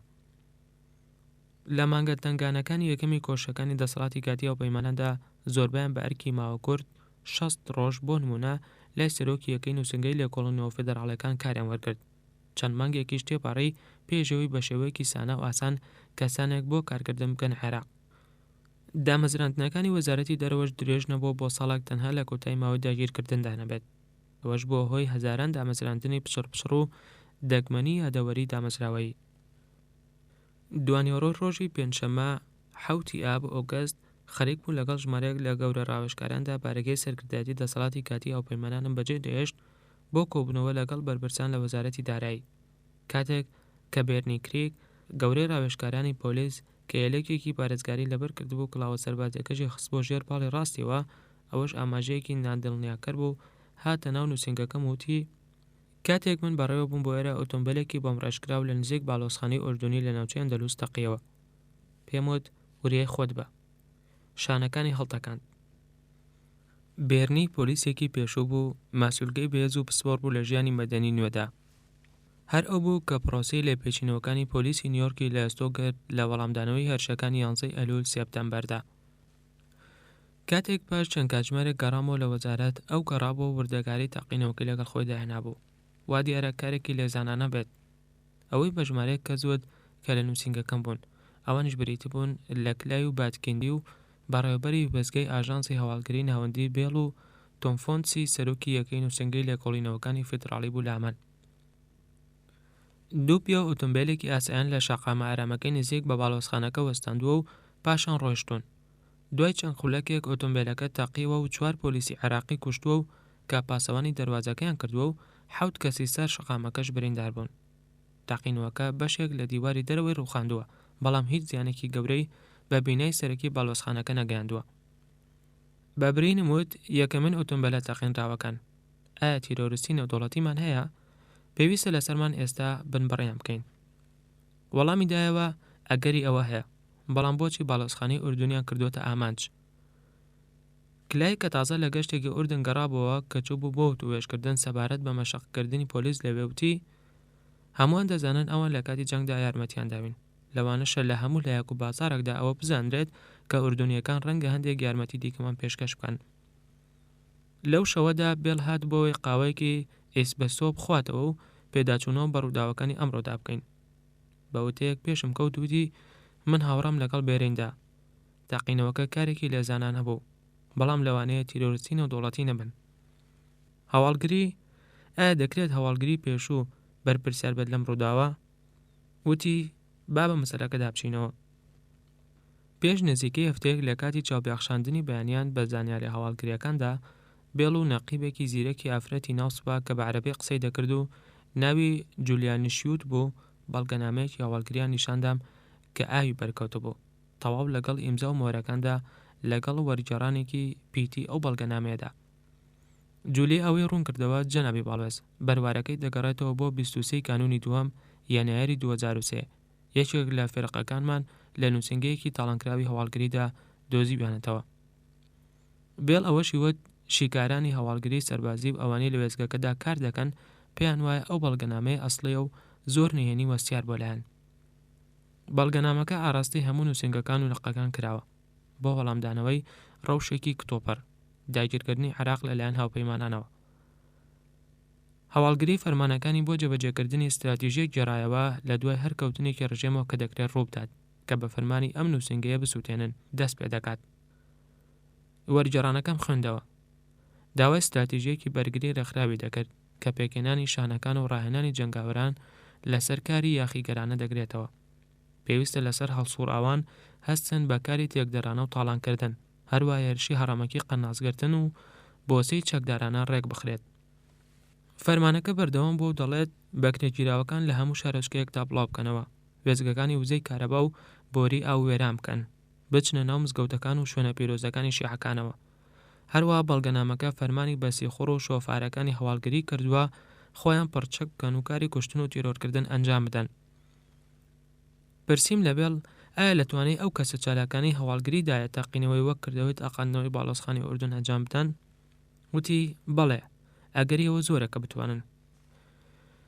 ئەوان بەڕێوەبەرایەتێکیان هەبوو پێی دەوترا M16 کە ژمارێکی زۆر پسپۆڕی بواری تەقەمەنی لە خۆگرت بوو. و ئێمە لە ڕێگەی هەواڵگریمانەوە دەزانین کە ئەو کەسانە لە نزیکەوە کاریان دەکرد لەگەڵ بەڕێوەبردننی M14دا کە ئەمانە پیاوانی کارە تایبەتەکانی سەر بە هاواڵگری بوون، جەلاد و پیاوکوژەکان. ڕۆنیشی کردەوە کە شیکەرەوانی ئاژانسی هاواڵگری ناوەندی دڵنیان لەوەی کە ئەو دوو بەڕێوەبەرایەتیە دەتوانن جۆرێک لە تاقەمەنی بەرهەم بێنن کە بەکار دەهێنرێن لە ئامێرەکانی تەقینەوەی یەکسەری و تاقینەوەی هەڵگیراو لە ئۆتۆمبیلەکاندا. ئەو بۆمبانەی کە لە تەنیش ڕێگاوبانەکاندا دەنرێن و بۆمبی ئۆتۆمبیلەکان کە لە کەرەستەی جباخانە دروست دەکرێن. کەواتە دەکرێت ئەو ئۆتۆمبیلە بۆمبڕێژکراوەی لە باڵۆسخانەی ئوردنی بەرایی هەڵمەتێکی ئەو بەرگریە بێت کە هەواڵگری ڕێکیان دەخات. پرسییم، ئایا هیچ بیرۆکەیەکتان هەیە لەبارەی ئەوە کە چی ئەم کردەوانە ڕێک دەخات؟ وتی بەڕێوەبەری لقی کردەوە تایبەتیەکان لە بەڕێوەبەراتی هەواڵگری M14 کە ناوی حەلبوسی دلێمە. ئایا هێشتا نەگیراوە؟ بە پێی ئەو زانیاریانی لامانە نەخێر. ماندوو بووم، لەو شەوەدا بە ئاسانی نەخەوتم. شەڕ و پێکدادانێکی گەورە هەبوو لەسەر و ڕووبارەکەوە، بەڵام ئەوەی کە نەیدەیەش بخۆم دەنگی گولا یان کاریگەری و قاوەیە بوو کە خواردبوومەوە. ئەو وشە عەرەبیانە بە زەیمدا هەڵواسرابوون بە هەموو نووسینگە و لقەکان. دەستگای ئاسایشی سەدامیش زۆرێک لە نووسینگە و لقەکانی لەخۆ دەگرت. لە شەوی دواتردا لەگەڵ کیریک و گروپەکەیدا دانیشتین بۆ پێداچوونەوەی هەڵۆستمان لە گرفتی مەشەقپێکردنی پۆلیسدا. لە یەکەم ڕۆژمدا لە عێراق کاتێک کە چاوم بە تاڵانچەکان کەوت بە ئازادی لە شەقامەکانی بەغداددا دەسوڕانەوە، پێشنیارم کرد تەقەیان لێ بکرێت. وام دانا کە لە ئەولەویەتی کارەکانمان مەشەقپێکردنی پۆلیسێکی عێراقی شارەزا و لێهاتوو دەبێت کە بە شێوەیەکی باش ئامادە و پڕچەک کرابێت. چونکە لە ماوەی درێژدا ئاسایشی عێراق وەک هەر وڵاتێکی تر لەسەر هێزی پۆلیسێکی شارەزا و کارامە دەوەستێت کە بتوانێت ڕێگە لە تاوانی سەر شەقامەکان و ڕەفاندن بگرێت و هەروەها یارمەتی دەربێت لە ئاراستەکردنی تەنگ و چەڵەمە و پشێویەکان کە ئەگەری ڕوودانیان هەیە بۆ نەڕەزایەتی دەربڕینێکی ئاشتیانە. هەروەک چۆن بوونی پۆلیسێکی عێراقی کە پشتی پێبەسترێت هێزە جەنگاوەرەکانی هاوپەیمانان بۆ جەنگان لە دژی یاخیبووەکان یەکلایی دەکاتەوە. بەڵام بە دیاتنی ئەم ئامانجە ئاڵۆزە ئاسان نابێت و تێچوونی کەم نابێت یان پرۆسەیەکی خێرا و زوو بەدەست نابێت. دوای کۆتاییاتنی قۆناغی جەنگکردن بە یەکەوشکانیە گەورەکان، وەزارەتی دارایی 25 ملیۆن دۆلاری تەرخان کرد بۆ هەڵسەنگاندنی سیستەمی دادوەری تاوانی عێراقی. ئەو کەسانەی لە دامەزراوەی دینکۆرپ گرێبەستیان بۆ ئەو کارە کردبوو لە کۆتاییەکانی ئایار مایۆدا بۆ ئەنجامدانی هەڵسەنگاندنەکە دەستیان بەهاتن کرد. دوای گەیشتنی کیریک پلانە تایبەتەکەی پێشکەش کرد سەبارەت بە دەستگای پۆلیسی عێراقی. هەنگاوی یەکەمیشەوە بوو کە پۆلیسی عێراقیەکان کە پێشتر لە سای ڕژێمی سەدنەفدا کاریان کردبوو بانگێشت بکرێنەوە بۆ ناوەندەکانیان. کیریک دەستی کرد بە پرۆگرامێک بە تێچوونێکی کەم بۆ سەر لە نوێ مەشەقپێکردنەوە بۆ پۆلیسانە لەسەر بنەمای پۆلیسی نوێ و ڕێزگرتن لە مافی هاوڵاتیان. ئەوەش تەنها سەرەتایەک بوو. تا ناوەڕاستی حوزێرانی یۆنیۆ زیاتر لە 15,000 پۆلیس گەڕانەوە بەسەر کارەکانیان. من پێشتر لە پارەپولەکانی حکوومەتی عێراق بڕی 120 ملیۆن دۆلارم تەرخان کردبوو بۆ دەستکردن بە مەشەقپێکردنی هێزەکانی پۆلیسی نوێی عێراق و ساز و ئامادە باشکردنیان. بەڵام وەک ڕوونە ئەوە تاوێکی سەرەتایە لەسەر حسابی ئەوەی کە دەردەکەوێت پرۆگرامێکە زۆری تێدەچێت. ئەم شەویش مەفەوەزی پێشووی پۆلیسی نیویۆرک راپۆرتێکی کورتی تێر و تەسەلی پێشکەش کردم. تایدا گرفتەکان و چارەسەرەکان کۆکرابوونەوە کە هەر لە بەرایەکانی تەموز یۆلیۆوە کارمان لەسەر کردبوون. گوتی مەسەلەکە لەمەی خوارەوەدا پۆخت دەبێتەوە. بۆ ئەوەی ئاسایشێکی پێویستمان دەست بکەوێت بۆ هەر 300 بۆ 350 هاوڵاتیەک وڵات پێویستی بە یەک پۆلیس دەبێت. لەبەرەوە عێراق پێویستی بە 65,000 بۆ 75,000 پۆلیس هەیە. ئەمڕۆ بە باشترین خەمڵاتن 32,000مان هەیە. وتیشی ئەمانە پۆلیسەکانی پێشوون کە بەدەم بانگەشەی هاوپەیمانانەوە هاتوون بۆی بگەڕن و بۆ سەر کارەکانیان و لە ڕووی جۆرەوە ئاستیان نزمە. ڕەنگە هەندێک لەو کەسانە قبوڵ کراو بن، بەڵام مەشکێکی ڕاستەقینە و چەک و تفاقیان پێویستە، هەروەک چۆن ئەوان ڕانەهاتوون لەسەر تەکنیکەکانی پۆلیسی نوێ. ئێستا پێویستە لەسەرمان خۆبەخشە نوێیەکان بەرەو پێش بەرین و مەشقیان پێ بکەین. بەڵام ئەگەر ئێمە پێویست بێت مەشق بە 40,000 پۆلیس بکەین لە ئاستی ئەفسەرەکان و بەرەو خوار، ئەوەش لە ناو عێراقدا ئەنجام بدەین، ئەوە پێویستمان بە 6 ساڵی تر دەبێت. سرم ڕاوەشاند مەحاڵە. بۆچی ئەوەی کاتێکی درێژتری دەوێت؟ چونکە لێرە لە هەموو ناوچەکانی وڵاتدا شوێنێکی باش و گونجاومان نییە کە بتوانین تێدا مەشق ئەنجام بدەین. هەموو ئەو شوێنانەی کە تایبەت بوون بە مەشق پێکردن وێران و خاپوور کراون. دیسان تاڵانکردن. پرسییم ئایا دەتوانین لە ماوەی 2 ساڵدا ئەو ئەنجام بدەین؟ گروپەکەی گریک بنکەیەکی ئاسمانی بەکارهێنراوی پەیمانی وارشۆی دیاری کردبوو لە ستادزار لە هەنگاریا کە سەربازگەی پێویست و هۆڵی خواردنی تیادایە، هەروە پۆلەکانی وانە خوێندن و گۆڕەپانیش بۆ مەشقی تەقەکردن. بیرنی وتی دەتوانین مەشق بە 16,000 پۆلیس بکەین لە ساڵێکدا، بەڵام پێشوەخت هیچ بەرنامەیەکی مەشق نەبووە کە بەم قەبارەیە بێت.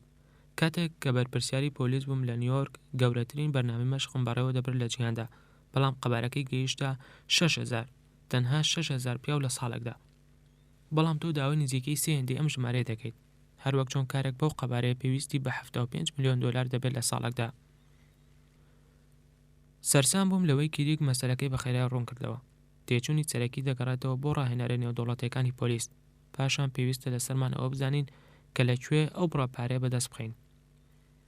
داوام لێ کرد هەستێت بە دانوستانی خراس سەبارەت بە بنکە هەنگاریەکە، هەروەها داوام کرد لە دەیڤ ئۆلیڤەر 8 ملیۆن دۆلاری تر لە بودجە بارگرانەکەمان هەڵگوشێت بۆ ئەوەی دەست بکەین بە سازکردنی شوێنەکە. هەروەک چۆن داوام لە وەزارەتی دەرەوە کرد قسە لەگەڵ ڕێکخراوی ئاسایش و هاریکاری بکات لە ئەوروپا لەبارەی ئەو ڕاهێنانەوە کە دەکرێت دەست بخرێت لەگەڵ بڕی تێچوونەکەشیدا. هاوکات پیاوەکانی کریک لەسەر زەوی عێراق بەردەوام لەسەر مەشق پێکردنەکەم تێچووەکانیان. دیار بۆ ئێمە پێویستمان بە بڕێکی گەورە لە پارە دەبێت بۆ مەشق پێکردنی پۆلیس و ساز و ئامادە باشکردنیان، ئەوەش دەبێت لە یارمەتیە زادەکانەوە بێت. هیچ گرنگیەکیشمان نییە بە مەشق پێکردنی بڕی پێویست لە پۆلیس بۆ ڕوبەڕووبوونەوەی ئەو هەڕەشانەی کە لە دژی دەسەڵات لە هەڵکشاندان. لە کاتێکدا کە ئێمە کۆششمان دەکرد بۆەوەی هانی ئەنجومەنی حکوم دەین بۆەوەی کار بکات و هاوکاتیش مامەڵەمان دەکرد لەگەڵ ئەو تەحەدا فرە گەورەیەدا بۆ بنیادنانی هێزێکی پۆلیسی نیشتیمانی، ناچار بووم ڕوبەڕووی ئەو هەڕەشە زول و قەبەیە ببمەوە کە لەلایەن موقتەدا سەدڕی پیاوی ئاینی لاوی شیعەوە خەریکە لەسەر هاوپەیمانان دروست دەبێت. کۆمەڵێک راپۆرتی نیگەرانکەرم لەبارەی موقتەدا و لەلایەن مایک گۆڤۆلەری هەماهەنگکاری بەتوانامەوە پێگەیشت کە لە ناوەڕاستی عێراقا. ئەو شوێنەکەی لە حلە بوو، دەیتوانی بە عەرەبی قسە بکات، هەروەک چۆن ئەو چەندین ساڵی وەک دیبلۆماتکارێکی ئەمریکی لە یەکێتی سۆڤێت بەسەر بردبوو. ئەو موقتەدای وا پێناسە کردبوو کە ئیسلامێکی بەلشەفیە، تەنها یەکشە دەزانێت، ئەویش هێزە، ناشوەستێت هەتا بەدەستی نێنێت. مایک لە شیکارەکەیدا پێی وابوو مەسەلەی ئەوەی کە موقتەدا پشگیرەیەکی فراوانی نییە پەیوەندی نییە بە بابەتەکەوە. ئەو پشت بە تاقمێکی بچووک دەبەستێت لە شوێنکەوتە و گیانی بەگیانەکانی کە ژمارەیان لە 200 پیاو تێپەڕ ناکات، بەڵام بەکارێن دێنێت بۆ کۆنتڕۆڵکردنی مزگەوتەکان لە باشوور. ئەمەش ئەوەی پێدەبەخشێت کە دەست بەسەر ئەو پار و پولانەدا بگرێت کە کۆی دەکاتەوە، تاکە ڕێگەیەکیش بۆی بە خێراترین کات مامەڵەی لەگەڵدا بکرێت ئەوەی بخرێتە پشت شیشی زیندانەوە. دوای ئەوە ڕاوێژکارمان لە وەزارەتی دادوەر دۆن کامبڵ ئاگاداری کردمەوە دادوەرێکی عێراقی بە ناوی ڕەعەد ئەلجوحی بەڵگەیەکی قەنەعەت پێکەری دۆزیوەتەوە سەبارەت بە تێوگلانی ڕاستەوخۆی موقتەدا لە کوژرانی ئایەتوڵڵا عەبدولمەجید خوئی لە نیسان ئەپڕێلدا. هەر بۆیە دادوەرەکە یادداشتێکی دەستگیرکردنی بۆ موقتەدا سەدر و 12 کەس لە شوێنکەوتوانی دەرکردووە. هەروە کامبڵ ئەوەشی وت کە پارێزەری مارێنز لە شاری نەجەفی پیرۆز لە چوارچێوەی ناوچەی پرۆسەکانی مارێنزدا بەڵگەیەکیان سەبارەت بە تێوەگلانی موقتەدا بینیوە. داوام لە مارێنز کرد بەڵگەکە بێنن بۆ بەغدا بۆی بتوانن بە مەسەلەکەدا بچمەوە، بەڵام مارێنز ڕێگەیان بە پارێزگارەکان نەدابوو بێن، بۆیە لە 4 ئاب ئۆگەستدا یەکەیەکی لێکۆڵینەوەی تایبەتم پێکێنا پێکهاتبوو لە 2 داواکاری گشتی لە نووسنگەی پارێزەری گشتی دەسەڵاتی کاتی هاوپەیمانان ئەمریکیەک و ئوسترالیەک، هەروە ڕێنماییم پێدام بۆ ئەوەی خێرا بچن بۆ نەجەف بۆی لەگەڵ دادوەرە عێراقیەکەدا کۆ ببنەوە. ئەگەر بۆیان دەرکەوت ئەو مەسەلەی لە دژی موقتەدا بەرز کراوەتەوە بەهێزە، ئەوە ئەوان سەرپشکن داوا لە پۆلیسی عێراقی بکەن یادداشتی دەستگیرکردنەکە جێبەجێ بکەن. دوانیۆڕۆی ئەو ڕۆژە ژەنەڕاڵ سانشێز و وەزیری بەرگریم لە دوایین گۆڕانکاریەکان ئاگادار کردەوە. دیار بوو ئەوان تێدەگەیشتن لە پێویستی وەرگرتنی ڕۆژوێنێک و ڕەزامەند دەبن لەسەری. لە ڕۆژی دواتردا پلەی گەرمان لە بەغداد گەیشتە 55 پلەی سەدی. هەروەها مەسەلەی موقتەداش لە هەڵکشاندا بوو. ئەلجوحی دادوەر گروپەکەمانی ئاگادار کردبووەوە کە 2 شایەت حاڵی لایە ئامادەن شایەتی بدەن کە ئەوان گویان لێ بووە موقتەدا فەرمانی کوشتنی خۆی دەرکردووە، بەڵام دادوەرەکە دەیەوێت لاشەکە بکاتەوە پێشەوەی پۆلیسی عێراقی هەستێت بە جێبەجێکردنی دەستگیرکردنەکە. بۆ هەستان بەو کارەش پێویستە لەسەر یەکەم جار مۆڵەت لە ئایەتوڵای حوزما وەربگرێت بۆی لاشەی خۆیی لە گۆڕەکەی دەربهێنێتەوە کە لە مەزارگەی ئیمام عەلیدایە کە ئەوێ پیرۆزترین شوێنە لای مسڵمانە شیعەکان. ئەلجوحی وتی پێشبینی دەکەم ئەم مەسەلەیە چەند ڕۆژێک بخایەنێت. ئەوە گونجاو بوو بۆ ئێمە چونکە ژەنەڕاڵ سانشێز پێویستی بە 3 بۆ 4 ڕۆژ بوو بۆ دانانی پلانەکان و دیاریکردنی شوێنی هێزەکان کە پشتگیری لە پۆلیسی عێراقی دەکەن ئەگەر هاتوو لە کاتی دەستگیرکردنەکەدا ڕۆبەڕۆی گیرۆگرفت بۆەوە. هەروەک چۆن ئێمە نەماندویست پرۆسەکە لە ڕۆژ هێنیدا ئەنجام بدەین کاتێک کە هەمیشە نەجەف پڕ دەبێت لە نوێژخۆنان بۆیە ڕۆژی شەممە 9 ئاب ئۆگەستمان دیاری کرد بۆ جێبەجێکردنی دەستگیرکردنەکە. گروپێکی کەمم لە بەشی بەڕێوەبردننی حکوم ڕاستپارد سەبارەت بە پلانەکە و داوام لێکردن بەرنامەیەکی زانیاریەکان دابنێن بۆ پشتیوانی لە پرۆسەکە. پێویستمان بەوە دەبێت پەیوەندی بە سەرکردە شیعەکان و جەماوەرێکی فراوانترەوە بکەین. داواشم لە هیوم هۆران کرد ئامادە بێت بۆ ئەوەی هەماهەنگی لەگەڵ دەسەڵاتە ئاینیەکانی نەجەفدا بکەین. دوای ئەوە دەرهێنانەوەی تەرمەکە بەهۆی چەند هۆکارێکی تەکنیکیەوە دواکەوت ئەمەش وای کرد دەستگیرکردنەکە هەفتەیەک دوا بکەوێت بۆ 16 ئاب ئۆگەست.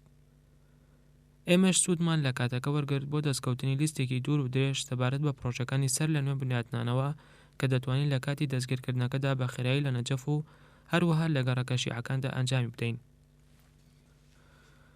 بەڵام خەریک بوو سەربازە ئەمریکیەکان هەستیان بە گرژی و ئاڵۆزیبوون دەکرد لەبارەی پلانەکەەوە.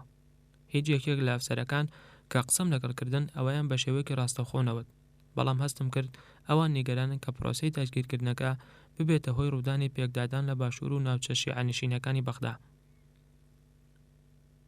ئەم نیگەرانیەش کاتێک زیاتر بوو کە کردەوەیەکی تێکدەرانەی ترسناک لە شاری بەسڕی شیعەنشیندا ڕوویدا لە 11 و 12 ئاب ئۆگەستدا. ئەمەش بەریتانیەکانی تووشی شۆک و سەرسامی کرد لەو ڕووداوانە و نەیاندەزانی هۆکارەکەی بۆچی دەکەڕێتەوە، بەڵام بەڵگە هەیە لەسەرەوەی موقتەدا دەستی لەو شلۆقی و گرژی و ئاڵۆزبوونانەدا هەبوو. هەتا ئەم ساتەش ئەبیزەید و سانشێز دەڵێن ئەوان ئامادەن پشتیوانی تەواو پێشکەش بکەن بۆی پۆلیسی عێراقی هەستێک بە دەستگیرکردنی موقتەدا. بەڵام دواتر ڕوون بۆەوە کە مارێنز دژ بە پرۆسەکە بوون. لە هەفتەی دووەمدا لە ئاب ئۆگەست کلای لەگەڵ دادوەر کامبڵدا هاتن بۆ نووسینگەکەم. کلای ڕایگەاند کە پرۆسەکە خەریکە گوڕ و تۆژمەکەی نامێنێت. مارێنز لە نەجەف و لە چوارچەوەی سەرکردایەتی سەربازی هاوپەیمانەدا کار دەکەن بۆی موقتەدا دەستگیر نەکرێت. هەروە فشار دەخەنە سەر دادوەرە عێراقیەکە بۆی واز لە دەستگیرکردنەکە بهێنێت. دوانیۆڕۆی ڕۆژە بۆم دەرکەوت کە مارێنز بە هەمان شێوە فشار دەخەنە سەر پنتاگۆن بۆی ڕێگە لە دەستگیرکردنەکە بگرێت. تاکە ڕاوەیەکیش کە دەتوانم بیکەم بۆ ئەم حاڵەتە ئەوەیە کە هێزی یەکەمی مارێنز لە ماوەی 3 هەفتەی ئایندەدا عێراق بەجێت هێڵێت بۆ ئەوەی ئەو هێزە شوێنی بگرێتەوە کە پۆلۆنیا سەرکردایەتی دەکات، ناشەوێت پێش ئەوە هیچ گرژی و ئاڵۆزیەک ڕوو بدات. بەکلایم ڕاگەیاند ئەوە مەفهومە، هیچ مارێزێک نایەوێت ئەو دووەهەمین پیاوێک بێت کە لە عێراقدا دەکوژرێت، بەڵام موقتەدا هەڕەشەیەکی ڕاستەخۆی لەسەر ئارامی و سەقەمگیری دروست کردووە. لە ڕۆژی دواتردا سەرکردایەتی ئاژانسی هەوڵگری ناوەندی لە لانگلی لە ڤێرجینیا هەڵسەنگاندنێکی نیمچە هیستریایی نردبوو بۆ سەرۆک لەبارەی مەترسیەکانی وەرگرتنی ڕەوشۆنەکان دژ بە موقتەدا. ئاژانسەکە پێی وابوو پێویستە لەسەرمان فەرامۆشی بکەین، چونکە ئەو پشتیوانی کە هەیەی لاوازە و وردە نامێنێت و دەپوکێتەوە. کاتێکیش پرسیارم کرد لە دەیڤد ڕیگمۆند جێگرەوەی جۆن ساوەرز وەک گەورە بەرپرسانی بەریتانیەکان لە دەسەڵاتی گاتی هاوپەیمانان لەبارەی هەڵوەستی حکوومەتەکەیەوە تەنها سەیرێکی پێڵاوەکانی کرد و بێدەنگ مایەوە. چارەسەرکردنی گرفتی موقتەدا بە شێوەیەکی کاتی هەڵپەسێردرا. دوای کۆبوونەوەی ئەنجومەنی حکوم لە ناوەڕاستی ئاب ئۆگەستدا دارانووردینی دادوەر کە کوردێکی دەست گەورە و جەستە پڕە و ئەندامە لە ئەنجومەنی حکومدا و یەکێکە لە دادوەرە ڕێزدارەکان لە وڵاتدا لەبارەی هاوڵێکی پێشوی و قسەی لەگەڵ کردم. پیاوەکە دادوەرێکی سونی بوو تەمەنی 76 ساڵ بوو. هێزەکانی هاوپەیمانان لە مانگی تەمموز یۆلیۆ لە بەغدا دەستگیریان کردبوو. پاشان بردویان بۆ گرتوخانەیەک لە شاری ئەم قەسری گەرم لەسەر کەنداو کە زۆربەی جار پلەی گەرماتیایدا دەگاتە 60 پلەی سەدی لەگەڵ بەرزبوونەوەی شێدا. نورەدین پێوتم ئەو پیاوێکی باشە لەگەڵ ئەوەشدا کە دادوەر بۆ لە دادگا، بەڵێنت پێدەدەم کە ئەو هیچ گرفتێک دروست ناکات، بەڵام ئەگەر لەوێ بمێنێتەوە ئەوە بە زیندوی نامێنێتەوە و دەمرێت. پێم وت ئەو پەڕی هەوڵی خۆم دەخەمەکار. مەسەلەی ئەو دادوەرە بەڕوونی گرفتی زۆرێک لەو دەستگیرکراوە عێراقیانی پسووان کە هاوپەیمانان دەستگیریان کردوون و هێزە شەکەتەکانمان ڕۆبەڕووی گرفتی ڕاستەقینە دەبنەوە لە دیاریکردنیان و لێپرسینەوەیان. بە دادوەر کامبڵم ڕاگەیاند ئێمە کەسانێک لە ڕەوشێکدا دەستگیر دەکەین کە نەویستراوە و مای قبوڵکردن نییە. لە سەرەتاکانی تەمموز یۆلۆدا داوام لە کامبڵ کرد پلانێک ئامادە بکات بۆ باشتر بە دوواداچوون و لێپرسینەوەی دەستگیرکراوەکان بە شێوەیەک بتوانین وەڵامی پرسیارەکانی ئەندامانی خێزانی دەستگیرکراوەکە بدەینەوە کە لەکوێ بند کراوە ئەگەر هەر یەکێک لە بەندکراوەکانیش بە تاوانکار دادەنرێت. پێویستە لەسەرمان پارێزەرێکی بۆ دابین بکەین و بە زووترین کات بیدێنە دادگایەکی عێراقی. کامبڵ و هەواڵەکانی لە سوپادا کاریان دەکرد بۆ بنیادنانی سیستەمێکی کۆمپیوتەری بە دوواداگەڕان لە هەموو وڵاتدا بۆ زانینی ژمارە و کەسانی کە بند کراون لەگەڵ زانینی ئەو شوێنانەی کە دوایدا بند کراون. بە هەبوونی ئەو زانیارانەش دەتوانین سیستەمێک فراهم بکەین بۆ وەڵامدانەوەی پرسیارەکانی کەس و کارەکانیان. ئەوە گرفتێکی زۆر ئاڵۆز بوو. بۆ نمونە چەندین ڕێگە هەبوو بۆ نووسینی ناوە بڵاو عێراقیەکان بە پیتی لاتینی. هیچ میکانیزمێکی ڕێکخراویش نەبوو بۆ تۆمارکردنی داتاکان لە شوێنەکانی دەستگیرکردنی بەندکراوەکاندا.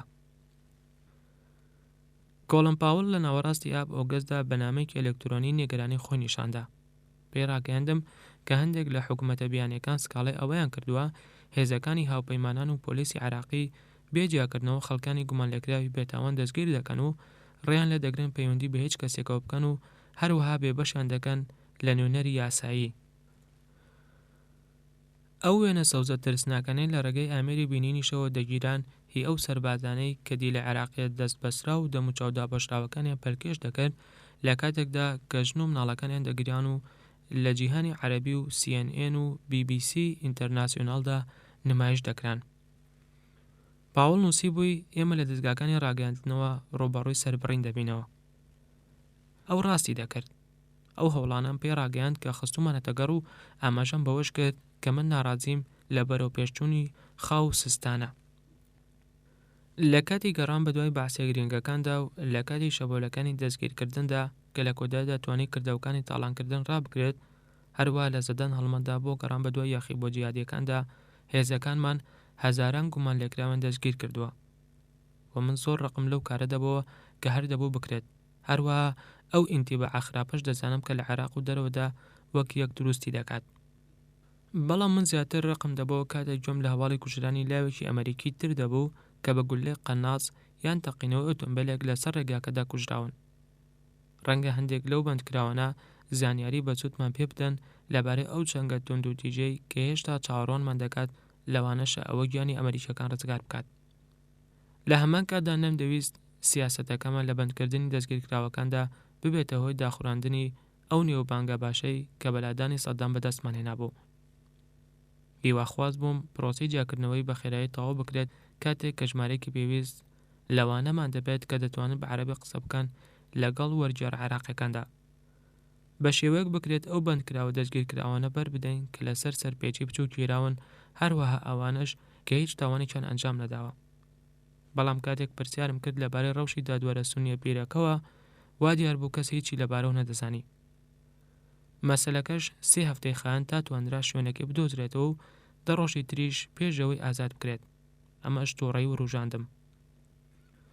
بە تەنها گفتوگۆیەکم لەگەڵ ژەنەڕاڵ سانشێزدا ئەنجامدا سەبارەت بە گرفتی بەندکراوەکان و باڵێنیدا ئەوەی لە توانای بێ خاتەگەڕ. لە ڕۆژی دواتردا باتکیندی شیکارەکەی خۆی پێشکەش کردم. پێیوتم مەسەلەکە پەیوەندی نییە بە ڕیکاردۆ سانشێزەوە تەنها. هیچ کەسێک نایەوێت بەرپرسیارەتی ئازادکردنی بەندکراوێک لاستۆ بگرێت لە ترسەوەی دەربکەوێتیەکی چەند تێوەگلاوە لە تاوانکاریدا یان چەکی کۆکوژدا یان بەعسێکی دڕندە بوو بێت. چونکە لە پنتاگۆن سزاکەی خراپ و تون دەبێت ئەگەر بەندکراوێک ئازادکرا و دوایی دەرکەوت ئەو کەسە ئەمریکیەکی کوشتووە. ئەفسەرەکان ئەستێرەکەی دواتریان پێ نادرێت و پلەی بەرز ناکرێتەوە. کەواتە تێگەیشتیت لە ناوەڕۆکی قسەکەم؟ بە تاواتی لەوە تێگەیشتم. لەبەرەوەی من بە دوای بەرزکردنەوەی پلەدا نەدەگەڕام هەستم کرد کە من چارەسەرم لایە. دوای چەند کاتژمێرێک دوایەوەی من و سانشێز شاندێکی کۆنگرێسمان ئاگادار کردەوە لەوەی کە ڕوودەدات بردمە لاو لێم پرسی ئایا ڕێگەیەک هەیە بۆی من بەرپرسیارەتی ئازادکردنی هەندێک لە بەندکراوەکان لاستۆ بگرم؟ ئێمە 4000 کەسمان بەند کردووە. لەوانەیە ژمارەیەکیان بەلای ئەمەوە گرنگ نەبن. من تەواو ئامادەبم بۆی بەرپرسیارەتەکە لە ئەستۆ بگرم ئەگەر ئەوە یارمەتی دەربێت. لە سیمای ڕێکدا ئەو کەنەفتیە دەردەکەوت کە زۆر جار لە دەموچاوی ئەو سەرکردە سەربازیە گەورانەدا دەیبینم، ئەوان کە ڕوبەڕووی ڕۆژانێکی نەبراوە لە بڕیاری قورس و زەحمەت دەبنەوە کە زۆر دەگمەن دەتوانن کاتژمێرێک بۆ 2 کاتژمێر بە شێوەیەکی بەردەوام بخەون. وتی ئێمە کار بۆ چارەسەری گرفتەکە دەکەین گەورم، بەڵام بە هیچ شێوەیەک وەڵامی ئەو پێشنیارەم وەرنەگرت کە بۆم کرد. گرفتی دووەم کە لەگەڵ بەندکراوەکاندا ڕوبەڕووی بووینەوە ئەوە بوو ئێمە شوێنێکی گونجاومان نەبوو بۆیان جگە لە شوێنە سەربازیەکان. دوای گەیشتنی دادوەر کامبڵ گەڕا بە دوای بەندیخانەی عراقی لە باردە، بەڵام بەدەست بەتاڵی گەڕایەوە. لە سەرەتاکانی حوزێران یۆنۆدا ڕاستپاردەیدا سەر لە نوێ زیندانە بەناوبانگەکەی سەندان بکەمەوە کە ئەبوخرێبە کە بە دووری 20 کیلۆمەتر دەکەوێتە خۆراوی بەغداوە. پێم وت دۆن من دوو دڵم لە ئەنجامدانی ئەو کارە، چونکە شوێنێکە لای هەموو عراقیەکان و جیهان بە شێوەیەکی گشتی ئاماژەی ترسناکی هەیە. دەمزانی ژمارەیەکی کەم لە عراقیەکان لە ئەبوغرێبدا هەنگاوێکی باش دەبینەوە هەتا ئەگەر سەر لە نوێ ڕێکێش خرایەوە، چونکە لە سایت سەدامدا پۆلیسی نهێنی ئاسایش دەسەڵاتی بەسەر زیندانەکەدا گرتبوو. تەنها لە ساڵی 1984دا لە کاتی ساڵە خوێناویەکانی سەرەتای جەنگی عراقیێراندا پیاوکوژەکانی سەدام 4000 زیندانیان بەلایانی کەم و لە ئەبوغرێبدا کوشت. بە درێژایی ساڵانیش هەزاران عراقی بە دڕندانەترین شێوە سزادران پێشەوەی لە سێدارە بدرێن یان بخنکێنرێن یان گول لە باران بکرێن. بەڕوانی لەو مێژوەش بەرپرسیارەتی لە زیندانی عراقیەکانم لە وەزارەتی ناوخۆ گواستەوە بۆ وەزارەتی داد، تاکە سوودێکیش کە زیندانی ئەبوغرێب فەرەهەمی دەکاتەوەیە ئەوەی کە مەبەستم بوو دیوارە ئەستورەکانی و ماودای ناوەوەی بوو کە جێگەی هەزاران زیندانی تیادا دەبەوە. بۆیە دۆن و گروپەکەیم نارد بۆی هەڵمەتێکی تری گەڕان بە دوای زیندانی گونجاو لەباردا ئەنجامدان. دوای چەند هەفتەیەک لە کۆبنەوەیەکی شەوانەی درەنگ لە نووسنگەکەمدا دۆن وتی جەنابی پەڵوەست هەموو وڵات گەڕاین، هیچ زیندانێک نییە ئەو پەڕی ڕاددا لە ئاسایشی هەبێت جگە لە زیندانی ئەبوغرێب. پرسییم ئەیچی دەربارەی زیندانە بچووکترەکان؟ خوا دەزانێت سەدام زۆرێکی هێلیان. دۆن جەختی کردەوە وتی بە دڵنیایی و هەیەتی، بەڵام هەمویان لە دوای پرۆسی ڕزگاریەوە هێرشیان کراوەتە سەر و هیچ شتێکیان لێ نەماوەتەوە. بۆیە بە دوودڵەیەکی زۆرەوە ڕازی بووم لەسەرەوەی سوپاس سەر لە نوێ زیندانی ئەبوغرێبی ناوبانگ خراپ ساس بکاتەوە تا بەندکراوەکان لەخۆ بگرێت، بەڵام بە دوو مەرج. پێویستە لەسەریان ئاستی بەرز بکەنەوە بۆ پێوەرە سزای نێودوڵەتیەکان و گۆڕینی ژوورەکانی لە سێدارەدان بۆ مۆزەخانەیەک کە ڕێکخراوێکی ناحکومی عراقی بەڕێوی بەرێت بۆی هەمیشە دڕندایەتی سەدام بە بیری گەلی عراق بهێنێتەوە. زیندانی ئەبوغرێب نوێکرایەوە، سەدام بەندکرا و گوێزرانەوە بۆ زیندانی لەبار و کەمتر سارد.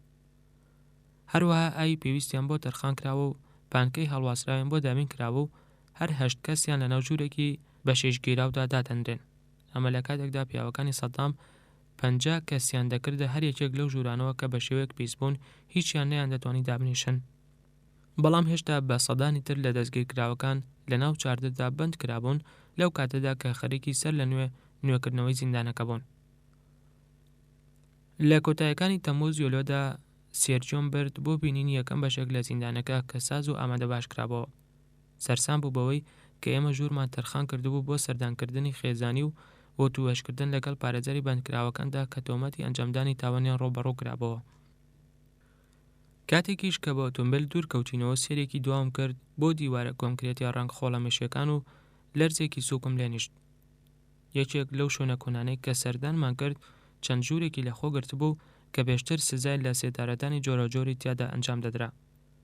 هەروەها لێژیەک کە دەیبردیت بۆ لای کورسیەک کە هەندێک یەبڵ بە بنمیچەکەی و کرابوون چەند گرێ و قوڵفێکیان پێوە بوو. ئەمانە ژووری ئەشکەنجەدان بوون کە دەپارێزرێن بۆی بمێننەوە و نەوەکانی داهاتووی عراق بیبین و پەندی لەوەربگرن. لەم ماوەیەدا گرفتی موقتدا سەدر بە هێواشی پەرەی دەسەند. لە بەرامبەریشیدا گرژی و ئاڵۆزبوونی هەڵکشاوی زیاتری مارێنز بڕیارمدا مایک دیتۆ کە پارێزەرێکی متمانە پێکراوە لە نووسنگەی پارێزەری گشتی دەسەڵاتی کاتی هەڵپەیمانە بنێرم بۆ نەجاف بۆی گفتوگۆ لەگەڵ دادوەرە عراقیەکەدا بکات و نیازە ڕاستەقینەکانی بزانێت. ئەگەر ئامادەیە یاسا بسەپێنێت ئەوە پشتیوانی لێ دەکەین. هەستم کرد چەندە چاوەڕوانیمان درێژە بکێشت لە جوڵانمان لە دژی موقتەدا ئەوە ئەو کارە زەحمەتر دەبێت. هەموو گەورە فەرمانبەرەکانی لێ خۆشم ڕازی بوون لەسەر ئەو هەڵسەنگاندنە، بەڵکو دواکەوتن لەو جوڵانەوەیە و ئەوەی کە ڕەنگ بێت ڕوو بدات حەبەساندەبوونی. لە 14 ئاب ئۆگەست ڕۆیشتم بۆ باشوور، سەردانی هەردوو شاری دیوانی و حیمارەم کرد. لە هەردوو شوێندا بینیم لایەنگرانی موقتەدا دنەی ئەو دەسەڵاتیان دەدا کە لەوێ بوون. ئەوان هەوڵیاندا بوو بەهۆی هاریکارکردنی لەگەڵ هاوپەیماناندا فەرمانڕەوای دیوانیە دەربکەن. لە کۆبوونەوەیەکیشدا کە لە بینای شارەوانی ئامادە بووم، یەکێک لە سێخڕۆ پیاوەکانی موقتەدا هەستایەوە بۆی بە سەختی هێرش بکاتە سەر هاوپەیمانان و داوای ئەوە بکات یەکسەر هێزەکانی لە عێراق پاشەکشە پێ بکات. لەو ڕۆژەدا کە لە باشوور بەسەرم برد، هێلیکۆپتەرێکی ئەمریکی ئاڵایەکی یانی لە شاری سەدر خست بوو. ئەو گەڕەکەشی ئانەشینە هەژارەی کە دەکەوێتە بەغدا و بە ناوی باوکی موقتەدا و ناونراوە.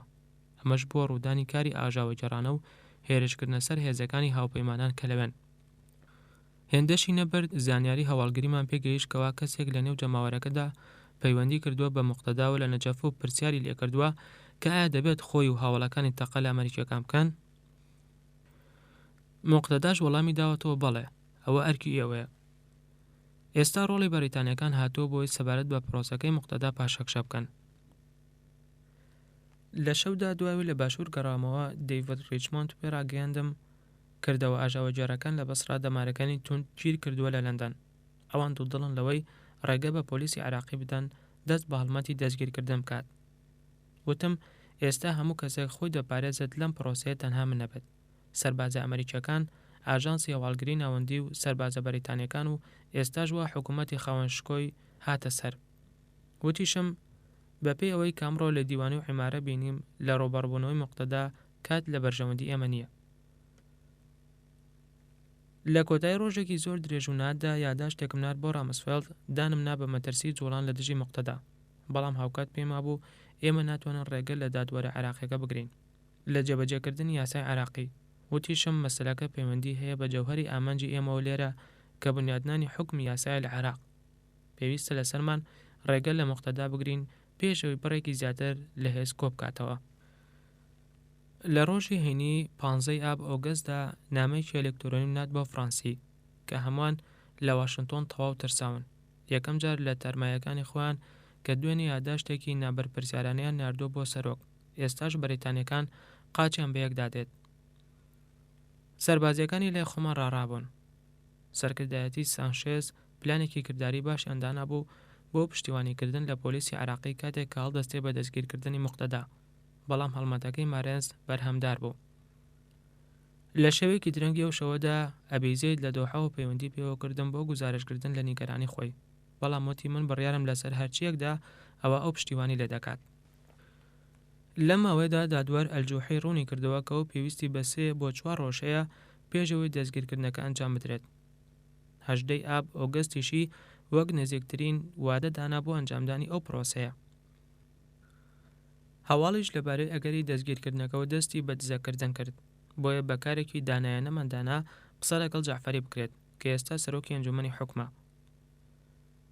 لە 7 ئاب ئۆگەستدا من و دەیڤد ریچمۆند چوین بۆ بینینی جەعفەری بۆی ئاگاداری بکەینەوە هێندەی نەماوە پرۆسەی دەستگیرکردنەکە ئەنجام بدرێت. وای دەرخست کە ئەو بەباشی ئاگاداری ئەو داوایە کە لە دژی موقتەدا بەرز کراوەتەوە. ئەو زۆر پرۆسەکەی پێپەسەند بوو. وتی کاتێک دەحەوێمەوە کە گوێم لەوە بێت پلانەکە پۆلیسی عێراقی جێبەجێ دەکات، نەک هێزەکانی هاوپەیمانان. دەستگیرکردنی موقتەدا مەسەلەیەکی جەوهەریە بۆ دادپەروەری. وتیشی لە عێراقی نوێدا نابێت هیچ کەسێک لەسەر و یاساوە بێت. پاشان لە کاتێکی درەنگی 18 ئاب ئۆگەستدا هەواڵێکی کتۆپەرمان پێگەیشت کە ڕامسفێلد ڕۆنمایی داوە پلانی دەستگیرکردنەکە بۆ کاتێکی تر دوا بخرێت. هەروەها دۆکفیب بریکاری وەزارەتی بەرگری بەکلای ماکمانەوەی ڕاگەیاندبوو ئێمە دەمانەوێت لەوە دڵنیابین کە ئێوە وەک پێویست بیرتان لەم پرۆسەیە کردوتەوە. بە تێڕوانی لەو کاتەی کە بە بیرکردنەوە لە دەستگیرکردنەکە بەسەرمان بردبوو، هەروەها ئەو بایەخی کە ئێمە دابوومان بە پرۆسەکە کلای لە تووڕەیدا گڕی تێبەر بوو. فیبوتی پێویستە لەسەرمان پێشبینی زنجیرەیەک لە پرسیار بکەین سەبارەت بە پرۆسەکە لە ماوەی چەند کاتژمێرێکدا. کاتێکیش کە پرسیارەکان گەیشتنە کۆتایی دوانیوە شەو، هەمان ئەو خاڵانەیان دووبارە کردەوە کە چەندین جار وەڵاممان دابوونەوە. کەشی پرسیارەکان لە پرسیار یەکەمەوە ڕۆم بوو: کێ سەدر دەستگیر دەکات؟ ئەوەش مای تووڕەبوون بوو، چونکە ئێمە بۆ چەندین جار بە واشنتۆنمان ڕاگەیاندبوو کە پۆلیسی عراقی پرۆسەکە ئەنجام دەدات، ئەمەش وەک وەڵامدانەوەی یادداشتی دەستگیرکردنێک کە دادگای عراقی دەری کردووە. بەڵام ئێستا ئیتر کاتەکە زۆر دواکەوت، چونکە ڕووداوەکانی 24 کاتژمێری دواتر ڕوبەڕووبوونەوەی حتمی لەگەڵ موختەدادا دواخست کە بەداخەوە ئەوە دوایین جاریش نەبوو. ستۆدیۆی تەلەڤیزیۆنی دەسەڵاتی کاتی هاوپەیمانان ئەلتەرناتیڤێکی کاتی بوو. لە حوزەیران مایۆدا هەفتانە دەستم بە پەخشێکی تەلەڤیزیۆنی کرد بۆ گەلی عراقی، ئەوەش وەک ڕێگەیەک تا لێەوە تێڕوانیممان بۆ وڵاتەکە بخەینە ڕوو، هەروەها کار و کردەوەکانیشمان پێرا بکەێنین. کاتێکیش کە ویستم قسەکانم تۆمار بکەم لە گۆشەی ژوورێکی گەورەدا وەستام کە بنمیچێکی سەوزی هەبوو، دەکەوتە بەرامبەر نووسینگەکەم بە ناو گومەزە بازنەیەکەدا. کامێرە بچووکەکە و هەڵگرەکەی وەک دوو یاری وابوون. دانسینۆری ڕاوێژکارە ڕۆژنامەوانیەکەم بە تەنیشت کامێراکە وەستا بوو کە کۆمەڵە کاغەزی هەڵگرت بوو ئەو نووسینانەی سەریم دەخوێندەوە کە بە پیتی گەورە لەسەری نووسرابوون. کاتێکیش لە خوێندنەوەی کاغەزێک دەبوومەوە دامبەری دەدایەوە سەر زەویەکە کە هەندێک جار دەکەوتنە بەر پێم. ئەوەش کارێک بوو کە سەرنجی دەبرد موبایل لێ دەکردم کە لەسەر شاشەکە بە دەردەکەوتم زۆربەی جار پچڕی لە قسەکانمدا هەستی پێ بکرێت. بەڵام ڕۆژی هەینی 15 ئاب ئۆگەست مەشقم لەسەر قسەکردن کرد، پلەی گەرمای هاوین نەهاتە خوارەوە. کردەوە وێرانکاریەکانیش بەردەوام بوون لە تێکدانی تۆڕەکانی کارەبا و ژێرخانەی نەوتی. ڕادەی تاوانەکانی سەر شەقامەکانیش ڕویان لە زیادبوون کرد. بە هێواشیش توندوتیژی لە نێوان هێزەکانی هاوپەیمانان و جەنگاوەراندا بەرز بووەوە، ئەوەش وای لێکردین دام بەوە دابنین ئەوانە کەسانی یاخبووی ڕێکخراون. لەگەڵەوەشدا بڕیارمدا پەیامێکی گەشتبینانە ئاراستەی گەلی عێراق بکەم. دەمزانی گەلی عێراق هەروەک ئەمریکیەکان ئارەزووی ئەوە دەکەن هەموو ئەو گرفتانە چارەسەر بکرێن کە لە سەددامەوە ماونەتەوە و باری ئاسایش و ئابووری و ڕەوشی سیاسی بۆ پەڕی خێرایی باش ببن. بەڵام وەگەوەی لە مانگی ئارمایەوەدا لە بەردەم سەرۆکدا پێشبینیم کرد هیچ چاکردنێکی خێرایی بوونی نییە.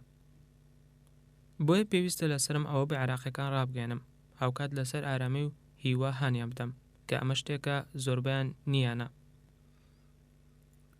لە کۆتاییەکانی تەمووز یۆلۆدا لە وتوێژێکی تەلەفۆنیدا فڕانسی بیرۆکەیەکی پێبەخشیم. پێشەم وتوێژکردنە بە ڕۆژێک لەگەڵ کۆمەڵێک کە نوێژیان لەگەڵدا دەخوێنێت ژوانی گرتبوو. باسی ئەوەی کرد لە کاتی نوێژەکانیان لە پێناو گەلی عێراق ئاەتی 11 بۆ 29 لە سفر ئێرمیا بە دڵی ژمارەیەک لە ژنەکاندا هاتووە. گەڕام بە دوای ئاەتەدا و سەرسامی کردم، بەڵام ئاسوودە نەبووم بەوەی ئاەتێک لە کتێبی پیرۆز بەکاربێنم. بۆیە پەنام بردە بەر شارەزایەکی عەرەب و موسڵمانەکان، هیوم هۆران کە هەروەها لە کڵەسەی برسی بیتارێدا بەرپرس بوو. وتی بۆ پێی کە موسڵمانەکان وەک پێغەمبەرێک دام بە ئێرمیادا دەنێن، ئەوە گونجاوە ئاماژە بە ئاەتێک لە ئەو بکەیت. ئێرمیاش بە شێوە گشتگیر و قوڵتر لە هەر شتێکە بکرێت بیهێنمەوە گوزارش لەوە دەکات کە دەمێت بێڵم.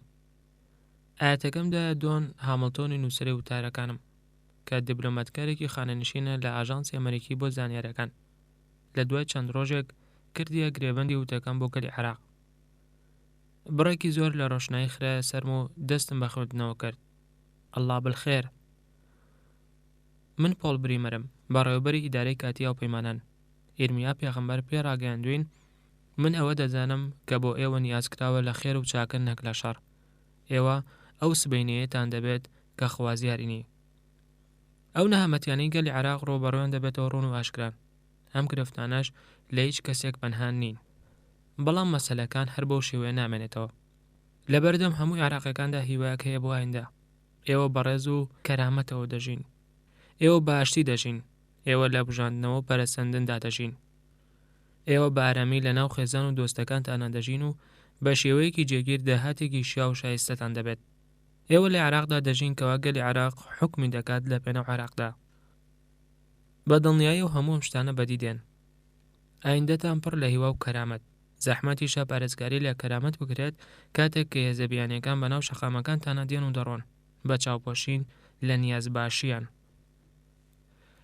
لە ماوەی چەند مانگی ئایندەدا ژمارەی ئەو سەربازانە کەمتر دەبنەوە کە لەسەر ڕێگاکان دەیانبینن، کاتێک کە پۆلیسی عێراقی مەشق پێکرا و چالاک جێگەی سەربازەکانی هاوپەیمانان دەگرنەوە. بە تێپەڕبوونی کاتیش سوپایەکی عێراقی نوێ جێگەی سەربازە بیانەکان دەگرێتەوە، سوپایەک کە ئینتیمای بۆ یەک کەس نەبێت بەڵکو بۆ دەستورێک کە ئێوە ڕەزامەندی لەسەر دەردەبڕن. ئایندەتان پڕە لە هیوا و ئاشتی. زەحمەتە وێنەی ئاشتی بکەیت لە کاتێکدا کە چارەکەسەتێک لە ململانەی بەردەوام یادەوەری هەموو عێراقیەکانی ژاکاندووە، بەڵام ڕزگاربوون لە ستەمکاریەک کە ئارەزووی پڕکێشێ دەرەکیەکانی دەکرد ئاشتی دەهێنێت. ئاشتی لەگەڵ دراوسەکانتان و ئاشتی لەگەڵ جیهاندا. ئایندەتان پڕە لە هیوا بژانەوە. زەحمەتی وێنەی بژانەوەش بکەیت کاتێک کە کردەوەکانی وێرانکاری چواردەوری گرتوون، بەڵام چاکردنی ژێرخانی ئابرو و فراوانکردنی پەیوەستە بە زیرەکی و وزەکانی ئێوەوە و کۆڵنەدانی ئێوەش بژانەوەکە بەدی دەهێنێت. ئایندەتان پڕە لە کاریگەری ڕاستوڕێک و بەرهەمدار. زەحمەتە وێنەی ئەوە بکەیت بە ئارامی لەگەڵ خێزان و هاوڕێکانتا و بە داهاتێکی شیاو بژیت کە بە شێوەیەکی ڕاست و دروست پەیدات کرد بێت لە کاتێکدا کەوە کارەکان کەمن و کاتێکی زۆر بەسەر دەبێت لە هەوڵدان بۆ ئەوەی ڕێگەیەک پەیدا بکەیت کە بتوانیت لێەوە پارۆپولی پێویست بۆ پێداویستەکانی ژیان دابین بکەیت. بەڵام بەرنامەکانی هاوپەیمانان کە ئێستا جێبەجێ دەکرێن هەلی کاری زیاتر دەرەخسێنن. ئەوە خەریکە پارە لە بەغداوە بۆ هەموو پارێزگاکان دەگوازرێتەوە. ئێمەش هەنگاوی خێرا دەنین بۆ هەندانی بنیادنانی کارە بەرهەمهێنەرەکان کە هەلی زیاتری کارەکان دەرەخسێن و فراوانی دەکەن. هاوکات بەرنامەی هاوپەیمانانی تایبەت بە پاکردنەوەی جۆگەلەکان بۆ نمونە 100,000 هەلی کاری لە ماوەی 5 هەفتەی ڕابردوودا ڕەخساندووە. ئایندەتان پڕ لە هیوە و بە حکوومەتێک لە گەلی عێراقیەوە بۆ گەلی عێراق. ئەستەمە وێنای ئەوەش بکرێت کاتێک کە زۆربەی عێراقیەکان لە کاتی دیکتاتۆرەتی سەدامدا لەدایک بوون، لەگەڵەوەشدا کە سەدام و بەعسیەکان بێگومان عێراقی بوون، بەڵام هیچ کاتێک بۆ بەرژەوەندی گەلی عێراقی حکومیان نەکردووە. ئێستا ژوار لیژنەی ئامادەکاری کە ئەنجومەنی حکومدای مەزراندووە هەوڵ دەدات ڕاوبۆنچوونتان وەربگرێت سەبارەت بۆ ئەمڕازانەی کە پێی دەستورە نوێیەکەتان دەنووسرێتەوە. من شێوەی کۆتایی ئەو دەستورە نازانم، بەڵام دەزانم کە عێراقیەکان دەینووسنەوە وە لە ئارەزۆ کۆمەڵەکانی گەلی عێراقەوە پێدەگات و بۆ بەرژەوەندی گەلی عێراق تێدەکۆشێت. کاتێکیش کە دەستور دەنووسرێتەوە دەخرێتە بەردەست ئێوەی گەلی عێراق بۆ ئەوی دەنگی لەسەر بدەن. ئەو ئایندە باشترە بۆ هەموو ئەو عێراقیانەی کە دێن. ئەمڕۆ زۆرێک کاری قورس لە بەردەم هەر یەکێکماندایە. ئەو کردەوە تێکدارانەیە کە ڕۆژێنی کرایە سەر هێڵی بۆرەکانی هەناردەکردنی نەوت لە کەرکووک گورزێکە لە بەرژەوەندی ئابووری گەلی عێراق. ئەو تاوانکارانش کە هەستاون بۆ کارە هاوبەشی تێڕاونمان ناکەن بۆ عێراقێکی نوێی گەشە سەندوو، بەڵام دەتوانرێت بەسەر ئەو گرفتەدا زاڵ بین ئەگەر پێکەوە کار بۆ بنیادنانی عێراقێکی باشتر بکەین. من درک بەوە دەکەم ژمارەیەک لێوە هەست بە شکست و ناومێدی دەکات، هەروە گەلی ئەمریکا یان شانشینی یەکگرتوو یان پۆلۆنیا یان هەر وڵاتێکی تری هاوپەیمانان لە هەمان ڕەوەشدا هەست بە ناومێدی و تووڕایی دەکەن. ژیان بۆ هەتایە بۆ شێوەیە نامێنێتەوە. گەلی عێراق پێکەوە سەر لە نوێ بنیادی وڵاتێکی مەزن دەنێتەوە، وڵاتێک کە هەمووتان شانازی دەکەن بەوە و کە بۆ منداڵ و نەوەکانتانی بەجێ پێڵن. ڕۆژی سێشەممە 19 ئاب ئۆگەست وەک ڕۆژێکی ئاسایی لە بەغداد دەستی پێکرد. دوای کۆبوونەوەی ئاسایی بەیانیانی کارمەندان و چەند چاوپێکەوتنێکی ڕۆژنامەوانی بەرپرس لە نەتەوە یەکگرتووەکان کە سەرپەرشتی بەرنامەی نەوت بەرامبەر بە خۆراکی دەکرد هات بۆ کۆبوونەوە لەگەڵمدا. ئەو ئەرمەنیەکی قوبڕسی بوو، ناوی بینۆسیڤان بوو. کارمەندێکی نەتەوە یەکگرتووەکان بوو، لە ناوەڕاستی تەمەنیدا بوو، چاویلکەیەکی بە چوارچەوەی لە چاو دەگرت و سروشتێکی ڕۆژهەڵاتی ناسکی هەبوو، بە سەردانێکی کورد هاتبوو بۆ بەغدا. ئەو بەرپرس بوو لە بەردەم ئەمینداری گشتی نەتەوە یەکگرتووەکاندا و دواتریش سەبارەت بە گەندەڵەکانی بەرنامەی نەوت بەرامبەر بە خراژێر لێکۆڵینەوە. نووسینگەکەی گرفتی دروست دەکرد بۆ حکوومەتی عێراقی. کارمەندانی دەسەڵاتی کاتی هاوپەیمانان بۆ ماوەی چەند هەفتەیەک لەگەڵ وەزارەتە عێراقیەکاندا کاریان کردبوو بۆ دانانی پێشینەدان بە هەزاران گرێبەست کە لە سای سەدامدا بەپێی بەرنامەی نەوت بەرامبەر بە خۆراک ئیمزا کرابوون.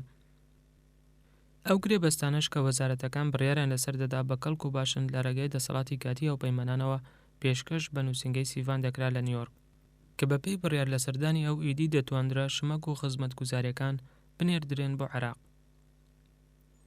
بەهاتنی 19 ئاب ئۆگەست وەزارەتە عێراقیەکان ڕەزامەندیان لەسەر 2.5 گرێبەست نیشاندا بوو کە بەهاکەیان دەگەیشتە چەندی ملیار دۆلار لە بەرامبەر شمەک و خزمەتگوزاریدا کە عێراق زۆر پێویستی پێیان بوو. بەڵام نەتەوە یەکگرتووەکان تەنها یەک گرێبەستی ئیمزا کردبوو بۆ ئەوەی جێبەجێ بکرێت و تێچوونەکەی بدرێت. بە سیڤانم وت ناتوانین چاڕوانی نەتەوە یەکگرتووەکان بکەین تا لە ڕێگەی میکانیزمێکی بیرۆکراتیانەوە خۆی لێیان لابتات. ئێمە پێویستمان بەوە هەیە ئەو گرێبەستانە بە خێرایی بجوڵێنرێن. گەلی عێراقی چاڕۆنی شتێکی کەمتر لەوە ناکات. گرفتێکی تریشمان هەبوو جگە لە گرێبەستەکانی نەوت بەرامبەر بە خۆراک کە کار لەسەر جێبەجێکردنیان ناکرێت. نووسینگەی سیڤان سەرپەرشتیاری 277 ملیۆن دۆلاری دەکرد بۆ دابینکردنی تێچوونە کارگێڕەکانی نەتەوە یەکگرتووەکان هەتا کۆتایی هاتنی مەرامەی نەوت بەرامبەر بە خۆراک لە تشرینی 2 نۆڤەمبەردا. عێراقیش مافی وەرگرتنەوەی ئەو پارانەی هەبوو کە نەتەوە یەکگرتووەکان بەکاری نەهێنابوو. بە بیری سیڤانم هێنایە وتم ئەوە پارەی عێراقیەکانە نەک پارەی نەتەوە یەکگرتووەکان. سیڤان پێشەوەی بڕوات بەڵێنیدا چاو بە ڕەزامەندی وەرگرتن لەسەر ئەو گرێبەستانە دەخشێنمەوە و گەورەترین بڕی ممکن لەو 277 ملیۆن دۆلارت پێدەدەم. هاوکات تێبینیەکم لای خۆم تۆمار کرد بۆ ئەوەی داوا لە جۆن نیگرۆپۆنتی باڵۆزمان لە نەتەوە یەکگرتووەکان بکەم کەوا کارمەندەکانی بە دوواداچوون بۆ مەسەرەیە بکەن. نەتەوە یەکگرتووەکان بە ملیار دۆلاری لای خۆی گڵداوەتەوە کە هیکەلی عێراق و بن بە نیازم لەژێر دەستیان دەری بهێنم. دوای نیو کاتژمێر لە نیوەی کۆبوونەوەیەک لەگەڵ شاندێکی کۆنگرێسدا بە سەرۆکایەتی جۆن ماکین باتکیندی تێبینێکی بۆ ڕەوانە کردم کە باسی لە ڕوودانی تاقینەوەیکی گەورە دەکرد لە کۆمەڵگەی نەتەوە یەکگرتووەکان لە خۆراڵاتی شاری بەغداد. یەکسەر باتم نارد بۆ شوێنەکە و پێم ڕانگەیاند کە هەموو یارمەتیەکی ممکن پێشکەش بە نەتەوە یەکگرتووەکان بکات. دوای نیو کاتژمێر بعد لە شوێنی ڕووداوەکەەوە پەیوەندی کرد. بە تەواوەتی کۆمەلگای نەتەوە یەکگرتووەکان وێران کراوە. دیمەنەکە ترسناکە، هیچ شتێک نەماوە، نە شوێنێک بۆ نووسینگەکان یان خەوتن یان بۆ کارکردن، هەموو شتێک خاپوور بووە. پێیان ڕابگەێنە ئێمە شوێن و چاودێری پزیشکی و خۆراکیان لە کۆمەلگاکەی خۆماندا بۆ دامین دەکەین تا کاتێک کە پێویستیان پێی دەبێت. هەروەها سکۆتی نوردم ڕاستپەر 250 قەرەبەڵە بنێرێت بۆ هۆڵێکی ئاهەنگگێڕانی گەورە کە لەناو کۆشێکدا هەبوو لە پێناو نەتەوە یەکگرتووەکاندا و کۆکردنەوە و تیارکردنی بەرپرسیارانیش لە وەزارەتی تەندروستی بۆ بەدەمەوەچوونی بریندارەکان. پەیامێکم نارد بۆ ئەنجومەنی حکوم کە دەمەوێت هەر ئێستا سەردانی شوێنی تەقینەوەکە بکەم. پێشنیاریشم کرد کە ئەوانیش وەفدێک لەگەڵمدا بنێرن. پاشان داوام کرد قسە لەگەڵ کۆفی ئەنانی ئەمینداری گشتی نەتەوە یەکگرتووەکاندا بکەم. وەزارەتی بەرگری پێڕاگەیاندم کە ئەو ئێستا لە مۆڵەتدا لە نەرویج داوام لێکردن بۆ پەڕی خێرایی بۆی بگەڕێن و بیدۆزنەوە. کاتێک کە من خەریک بووم بەڕێ دەکەوتم سکۆتی نورد بە پەیامێکەوە گەڕایەوە کە ناوەڕۆکەکەی ئەوە بوو سەرۆک لە کرۆفۆرد تەکساس ئەوە دەوێت پەیوەندیم پێوە بکات بۆ ئەوەی سەبارەت بە تەقینەوەکە زانیاری و ڕوونکردنەوەی پێ بدەم کە ئێستا بۆتە سەرباسی هەواڵەکان. کاتێکیش لە ماوەی 15 خولەکدا هیچ کامێک لە پەیوەندیەکان نهاتن لەگەڵ باڵوێز دەیڤد ڕیچمۆن کۆشکم بەجێهێشت و لامەندا بەلای بینەی ئەنجومەنی حکومدا بۆ ئەوەی سێ ئەندام لەگەڵ خۆماندا بەرین کە ئەنجومەنەکە هەڵی بژاردبوون. دکتۆر نەسیر چادرچی و شێخ عەبدولکەریم محەممەداوی و باڵوێز عەقیل ئەلهاشمی. لەو کاتەدا کە بە بەدەنگی بە ئۆتۆمبیل بەڕێکەوتبووین بۆ کۆمەڵگای نەتەوە یەکگرتووەکان ناوەندی نووسینگەی وەزارەتی دەرەوە لە ڕێگەی مۆبایلەکەمەوە پەیوەندی لەگەڵ کۆفی ئەنان بەستبوو لە نەرویج. هاوسۆزی قوڵی خۆمم سەبارەت بە ڕووداوەکە و تووڕەی خۆمم سەبارەت بە هێرشەکە پێڕاگەاند. ئەوە شمود کە من گەورە فەرمانبەرەکانی خۆمم ڕەوانەی شوێنی تەقینەوەکە کردووە و ئێمە شوێن و خۆراک و هەموو شێوەکانی تری هاوکاری و پشتیوانیمان خستۆتە خزمەت فەرمانبەرانی نەتەوە یەکگرتووەکان. ئێمە بە هەر ڕێگایە کە ممکن بێت ئامادەی هاوکارین. ئەنانیش پێزانینی قوڵی خۆی پێڕاگەاندم. دوای 5 خولەک ژووری ڕەوشەکان لە کۆشکی سپی لە ڕێگای پەیوەندیەکەوە گەیاندمی بە سەرۆک. وتم جەنابی سەرۆک، ئێستا ناتوانم دوایین هەواڵم پێڕابگەێنم چونکە هێشتا لەگەڵ چەند ئەندامێکی حکومدا بەڕۆین بۆ شوێنی ڕووداوەکە. سەرۆک بۆش وتی پێیان ڕابگەێنە کە من سەرچاوم بە ئازایەتی ئەوان و پێداگری بکە کە ویلایەتە یەکگرتووەکان ناسڵەمێتەوە لە بەردەوام بوون لەسەر کارەکەی لە عێراق و هیوادارم نەتەوە یەکگرتووەکانیش لەسەر هەمە ڕەوت بەردەوام بێت. یەکێک لە لاکانی بارەگای نەتەوە یەکگرتووەکان کە پێکهاتبوو لە 3 نوهۆم بووە پارچەیەک لە سوتماک کە دووکەڵی لێ بەرز دەبەوە. بەسەدەن عێراقی و ئەمریکیش بەناوێندا پەرش و بڵاو بووبوونەوە و دەگەڕان بە دوای ئەوانەدا کە ڕزگاریان بوو جوان لە دەنگیان دەگرت. باتکیندی بە کراسێکی پیسبەوە لای ئۆتۆمبیلەکە پێم گەیشت شەکەتی و ماندووی پێوە دیار بوو. بردمێلاوە، وتی ئۆتۆمبیلێکی بارهەڵگری گەورە تەقیوەتەوە، هێشتا خەریکی ژمارەدەری کوژراوەکانن. بیستومە سێرجۆ ڕزگاری بووە، بەڵام لە ناو دار و پەردووەکاندا گیری خواردووە. هێزەکانمان هەوڵیان دەدا ئەو فەرمانبەرەکانی تری نەتەوە یەکگرتووەکان ڕزگار بکەن. ئۆتۆمبیلەکە ڕاستەوڕاست لەژێر نووسینگەکەی دیمیلۆ تەقیبەوە، بەمەش گۆشەی بینەکە بە تەواوەتی ڕووخا بوو. تەنها شتێکی کەم لە ئۆتۆمبیلەکە مابەوە لەگەڵ بەشی دواوە لە خوارەوەی چاڵەقۆڵەکەدا. سەرۆکی نووسینگەی لێکۆڵینەوەی فیدراڵ تۆم فۆنتس هات بۆلام بۆی پێم ڕامگەیەنێت کە دەستێکی مرۆڤیان دۆزیوەتەوە لە نزیک چاڵەکەوە، کە ئەمەش وای لێکردبوو کە پێی وابێت ڕووداوەکە هێرشێکی خۆکوژی بووە. هەردوو بەرپرسی نەتەوەی گرتوەکان بینۆنسیڤان کە پێشکەمێک لە ڕووداوەکە چاوم پێکەوت و ڕامێرۆ دا سیلڤا بریندار بووبوون و لە حاڵەتی واقۆڕماندا بوون. هەروەها بیستبووشیان کە سێرجیۆ لەژێر سەقفێکی ڕووخاودا گیری خواردووە و قسەی لەگەڵ دەرباسکەرەکاندا کردووە. ژەنەڕاڵ سانشێز گەیشت بۆی ناوەندێکی سەرکردایەتیکردن دابنێت. پاش 15 خولەک سانشێز لە ناو قەرەباڵێکەوە بانگی کردم و بردمی بۆ لای ئەندازیارێکی ئەمریکی لاو، سەربازێکی هێزی ئەندازیاری کە لە خۆڵا گەوزا بوو، بەهۆی جۆش خواردنەوە شێوەی ڕوخساری گۆڕا بوو. سەربازە لاوەکە وتی گەورم، بەڕێز دیملۆ لە شوێنێکی زۆر تەنگ لەژێر پارچەیەکی گەورەی کۆنکرێتیدا گیری خواردبوو. نەی دەتوانی بجوڵێت، بەڵام هێشتا بە ئاگا بوو. کاتێک کە دۆزیمانەوە توانی کەمە قسە بکات. دیمەنەکە ترسناک بوو. بەردەوام بوو لەسەر قسەکردن وتی زۆر هەوڵماندا دەری بێنین جەنابی باڵۆز، بەڵام نەمانتوانی. ئەو پارچە کۆنکرێتی کەوتبوو بەسەریدا زۆر زەبەلەح بوو.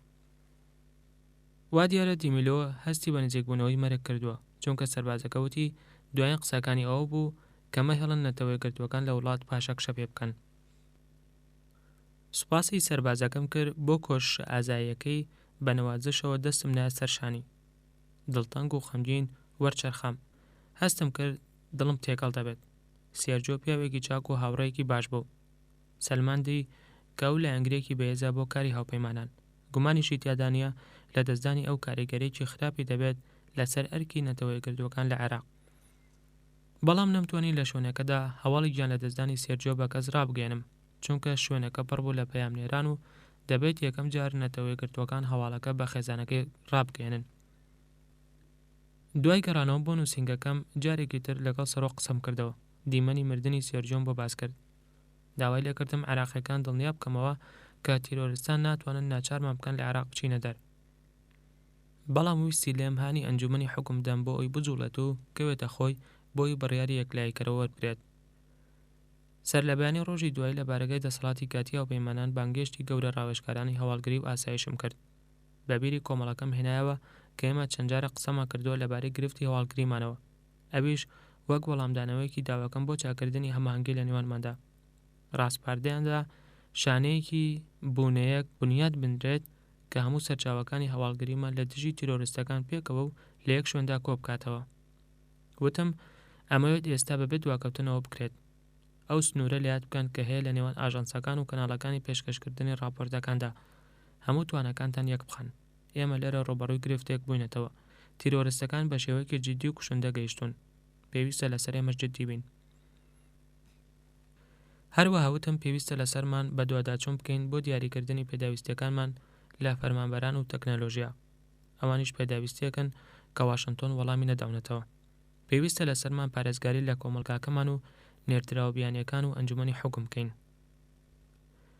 دوای ئەوە چوون بۆ لای ئەنجومەنی حکوم. هەندێک لە ئەندامانی حکوم گوزارشتیان لە تووڕەیی و بەداخۆبوونی خۆیان کرد لە بەرامبەر تەقینەوەکەی کۆمەلگای نەتەوەی گرتوەکان. چادەرچی قسەی کرد لەبارەی ئەو تاوانە تۆقێنەرانەوە کە تیرۆریستەکان ئەنجامی دەدەن. عەبدولعەزیز حەکیمیش سەرنجی لەوەدا کە هێرشەکە هەوڵێکە بۆ ئەوەی ڕێگە لە عێراقیەکان بگرێت لەوەی قەدەری خۆیان بەتی بهێنن. بۆ ماوەی کاتژمێرێک وازم لێ هێنان بۆی قسە و باس بکەن. پاشان خۆشدوێت تەقلیدیەکانم تێپەڕاند. دوێنێ قسەم لەگەڵ سەرۆکدا کرد و داوای لێکردم دوو پەیامتان پێ ڕابگەێنم. یەکەم ئەمریکا لە ترسی تیرۆریستەکان واز لە بەرپرسیارەتی خۆی نایەنێت. دووەمیش ئەوەیە کاتی ئەوە هاتووە کە ئەنجومەنی حکوم بجوڵێت. هەروەها دوانیۆڕۆ جارێکی تر قسە لەگەڵ سەرۆکدا دەکەمەوە و ئەو ڕۆژۆنانەی بۆ باس دەکەم کە ئەنجومەنەکە گرتووەتە بەر. هەروەها 12 بۆ 20 کاتژمێری یەکلایەکەرەوەتان لەبەردەستایە. پێویستە لەسەرتان ئەوە بۆ گەلی عێراق بخەنەڕە و کە ئێوە دەتوانن بەکردداری حکوم بکەن. ئیدی سەردەمی قسەکردن بەسەر چوو. پێشنیارم بۆ کردن یەکسەر 6 هەنگاو بهاون بە ئەنامەیەکی بەهێز ناڕەزایی دەرببڕن لە ڕووداوی تەقینەوەکە. داوا لە عێراقیەکان بکرێت پەیوەندی بکەن بە هێزە ئەمنیەکانیانەوە و پشتیوانی لێ بکەن، بە تایبەتی هێزەکانی بەرگری مەدەنی عێراقی کە دواتر ناوی لێ نرا پاسەوانی نیشتیمانی عێراقی. داواکردن لە وڵاتانی دۆست لە ناویشاندا تورکیا بۆی بێنە ناو هاوپەیمانی سەربازیەوە. استراتیژیەکی ڕۆژنامەوانی پێشانگ ئەوە بۆ گەلی عێراق بخاتە ڕوو کە ئەنجومەنەکە بە چالاکیەوە کار دەکات بۆ بەرەو پێشبردننی ڕەوتی سیاسی. ئەو ئێستا حکم دەکات نەک دواتر. قسەکەشم بەوە کۆتایی پێهێنا داوام لێکردن پێش چەند هەفتەیەک بڕیار لەسەر ژمارەیەک لەو پێشنیارانە بدەن لەناو ئەو پێشنیارانەشدا سەر لە نوێ تێکەڵکردنەوەی سەربازەکانی پێشوو لەناو کۆمەلگای عێراقیدا. پاشان ڕاشنووسی بەیاننامەیەکم پێشکەش کرد سەبارەت بە تەقینەوەکەی بارەگای نەتەوەی گرتوەکان و پێشنیارم کرد یەکسەر دوای کۆبوونەوەکە لە دەرەوە لە بەردەم ڕۆژنامەنووسەکاندا ڕای بکێنن. شۆکەکان دامەکانی بێدەنگ کردبوو. وردە دەرکەوت کەوا کاتی کارکردن هاتووە. بە بێدەنگی ژمارەیەکی کەمیان نارد بۆەوەی کار لەسەر ڕاشنووسی بەیاننامەکە بکەن. لە ڕۆژی دواتردا هەڵسەنگاندنی خۆمم پێشکەش بە واشنتۆن کرد لەبارەی ئەنجومەنی حکوم لە مانگی یەکەمیدا کە بەم شێوەیە کورتم کردبەوە.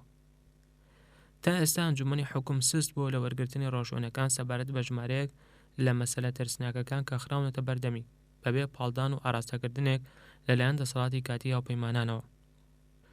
بیرم کردەوە لەوانەیە شۆکەکە ڕەنگە هانیان بدات بۆ ئەنجامدانی کارێکی بنیادنەرانە. دوانیۆڕۆی ڕۆژە لە ڕێگەی شاشەی تەلەڤیزیۆنەوە بەشداریم لە کۆبوونەوەی ئەنجومەنی ئاسایشی نەتەوەیدا کرد. باسمان لەو استراتیژیە کرد کە پەیوەستە بە یارمەتیەزیادەکانەوە. رامسفێلد و پۆل وۆلفۆیدس و ڕایس ڕێگاکەیان خۆش کرد. سەرۆک گوتی کەوی هیچ گرفتێکی نییە بە داواکردنی 20 میلیارد دۆلار لە یارمەتیەزیادەنەوەکان بۆ دەسەڵاتی کاتی هاوپەیمانان. دواتریش هەندێک هەواڵی خۆش. پاشان چوونە سەر باسکردنی تەقینەوەکەی بارەگای نەتەوەی گرتوەکان. سەرۆک بوش وتی دەمەوێت زۆر ڕۆن بم لەم بارەیەوە. پێویستە لەسەرمان لێرەدا و لە ئێستا بەدواوە پتە و خۆراگەر بین لە دژایەتیکردنی تیرۆردا. سەرەی من هات قسە بکەم لەبارەی ڕەوشی عێراقەوە. ڕاشکاو بووم. ئێمە پێویستمان بە هەواڵگەرێکی باشتر و گەورەتر هەیە بۆ بنبڕکردنی تیرۆر لە عێراقدا.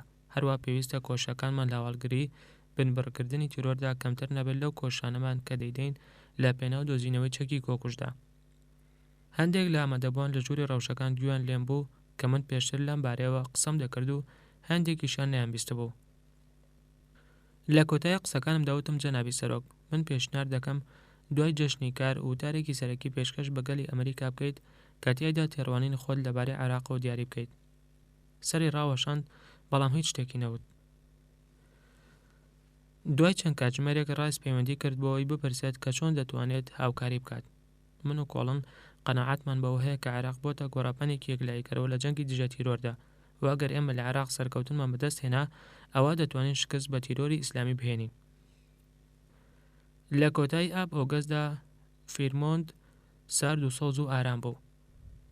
لە ڕۆژی دواتری گەیشتنمدا بۆ ئەوێ هەینی 29 دەبوو هەندێک پەیوەندی لەگەڵ بەغداد ئەنجام بدەم. هەروە ژمارەیەکی زۆر نامەی ئەلکترۆنیم هەیە کە وەڵامیان بدەمەوە. بەڵام ئەو کارانە تا ڕادەیەک خۆش بوون بەهۆی نەبوونی خۆڵ لەسەر دەسکی تەلەفۆنەکە یان تەپۆتۆز لەسەر کلیلی کیبۆردی کۆمپیوتەرەکە. خێزانەکەم لە دەورم بوون.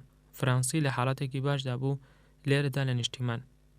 سەگەکەشمان مینی بە دەوری نەوەکەمدا دەسوڕایەوە سۆفیا کە ئێستا خەریکە قسە دەکات بەڵام نەک بە زمانێکی ڕوون و پارە. ئەو کاتێک کە نانی ئێوارەم دەخوارد بە خێرایی بە هەندێک ژمارەی بودجەدا چوومەوە. پاشان کلای لە بەغداوە تەلەفۆنی کرد. هەواڵ زۆر خراپ بوو. وتی تاقینەوەیکی گەورەی تر ڕووی داوە جێری. ئەم جاریان لە شاری نەجەفە بەلایانی کەمەوە 100 کەس کوژراون. وەک هەمیشە هەواڵ یەکەم ئاڵۆز و دژبەیەکە بەڵام ڕوودانی هێرشێکی گەورە مەسەلەیەکی گومان هەڵنەگرە. دەرکەوت یەکێک لە کوژراوەکان لە گەورە ئایەتوڵڵاکان و یەکێک لە ئەندامانی مەرجەعیەتە محەممەد باقر ئەلحەکیم برا گەورەی عەبدولعەزیز ئەلحەکیم ئەندامێکی گرنگ لە ئەنجومەنی حکومدا. وڵات تووشی شۆک هاتەبوو بەهۆی ئەم کارە تیرۆریستیەوە کە دڵی ناوچەیەکی شیعەنشینی کرد بۆ ئامانج. لە ماوەی چەند خولەکێکدا تەلەفۆنەکەمان لە ناو ماڵەکەمان لە کێڵگەکەدا لێدا. بۆ ماوەی چەندین کاتژمێر پەیوەندیم لەگەڵ بەغدا و پەنداگۆن و کۆشکی سپی دابەست کە خێرا مەسەلەکە ڕوون بەوە. بە فەڕەنسی وت دەبێت بگەڕێمەوە. کەی جێری بڕێکی زۆر لە کێشت لە دەست داوە. تۆ پێویستت بە حەوانەوە هەیە. بە دەنگێکی زبروتم ئەمڕۆ. فەڕەنسی لە ئامێزی گرتم. جێری خۆشەویستەکەم لەوانەیە ڕۆژەکە لەوێ ئارام بێتەوە و بتوانیت بگەڕێیتەوە. هەمومان هەوڵماندا یەکتری دڵنیا بکەینەوە کە ئەو ممکنە بەڵام دواتر هیچ یەکێکمان بڕوای بەوە نەدەکرد. پاشان لە ناکەوە ئۆتۆمبیلێکی سەربازی هات کە پیاوانی ئاسایشی تیادا بوو بۆ ئەوی بمگوێزنەوە بۆ فڕۆکەخانەی هارتفۆرد کە لێەوە فڕۆکەیەکی جۆری گلفستیرم لە گەشتێکی درێژدا دەمباتەوە بۆ بەغداد. کاتێک کە ئۆتۆمبیلەکە کەوتە ڕێ سێرێکی دوام کرد و بینیم هەموو ئەوانەی کە خۆشم دەوێن لەبەردەم دەرگای دەرەوەدا وەستا بوون و دەگریان.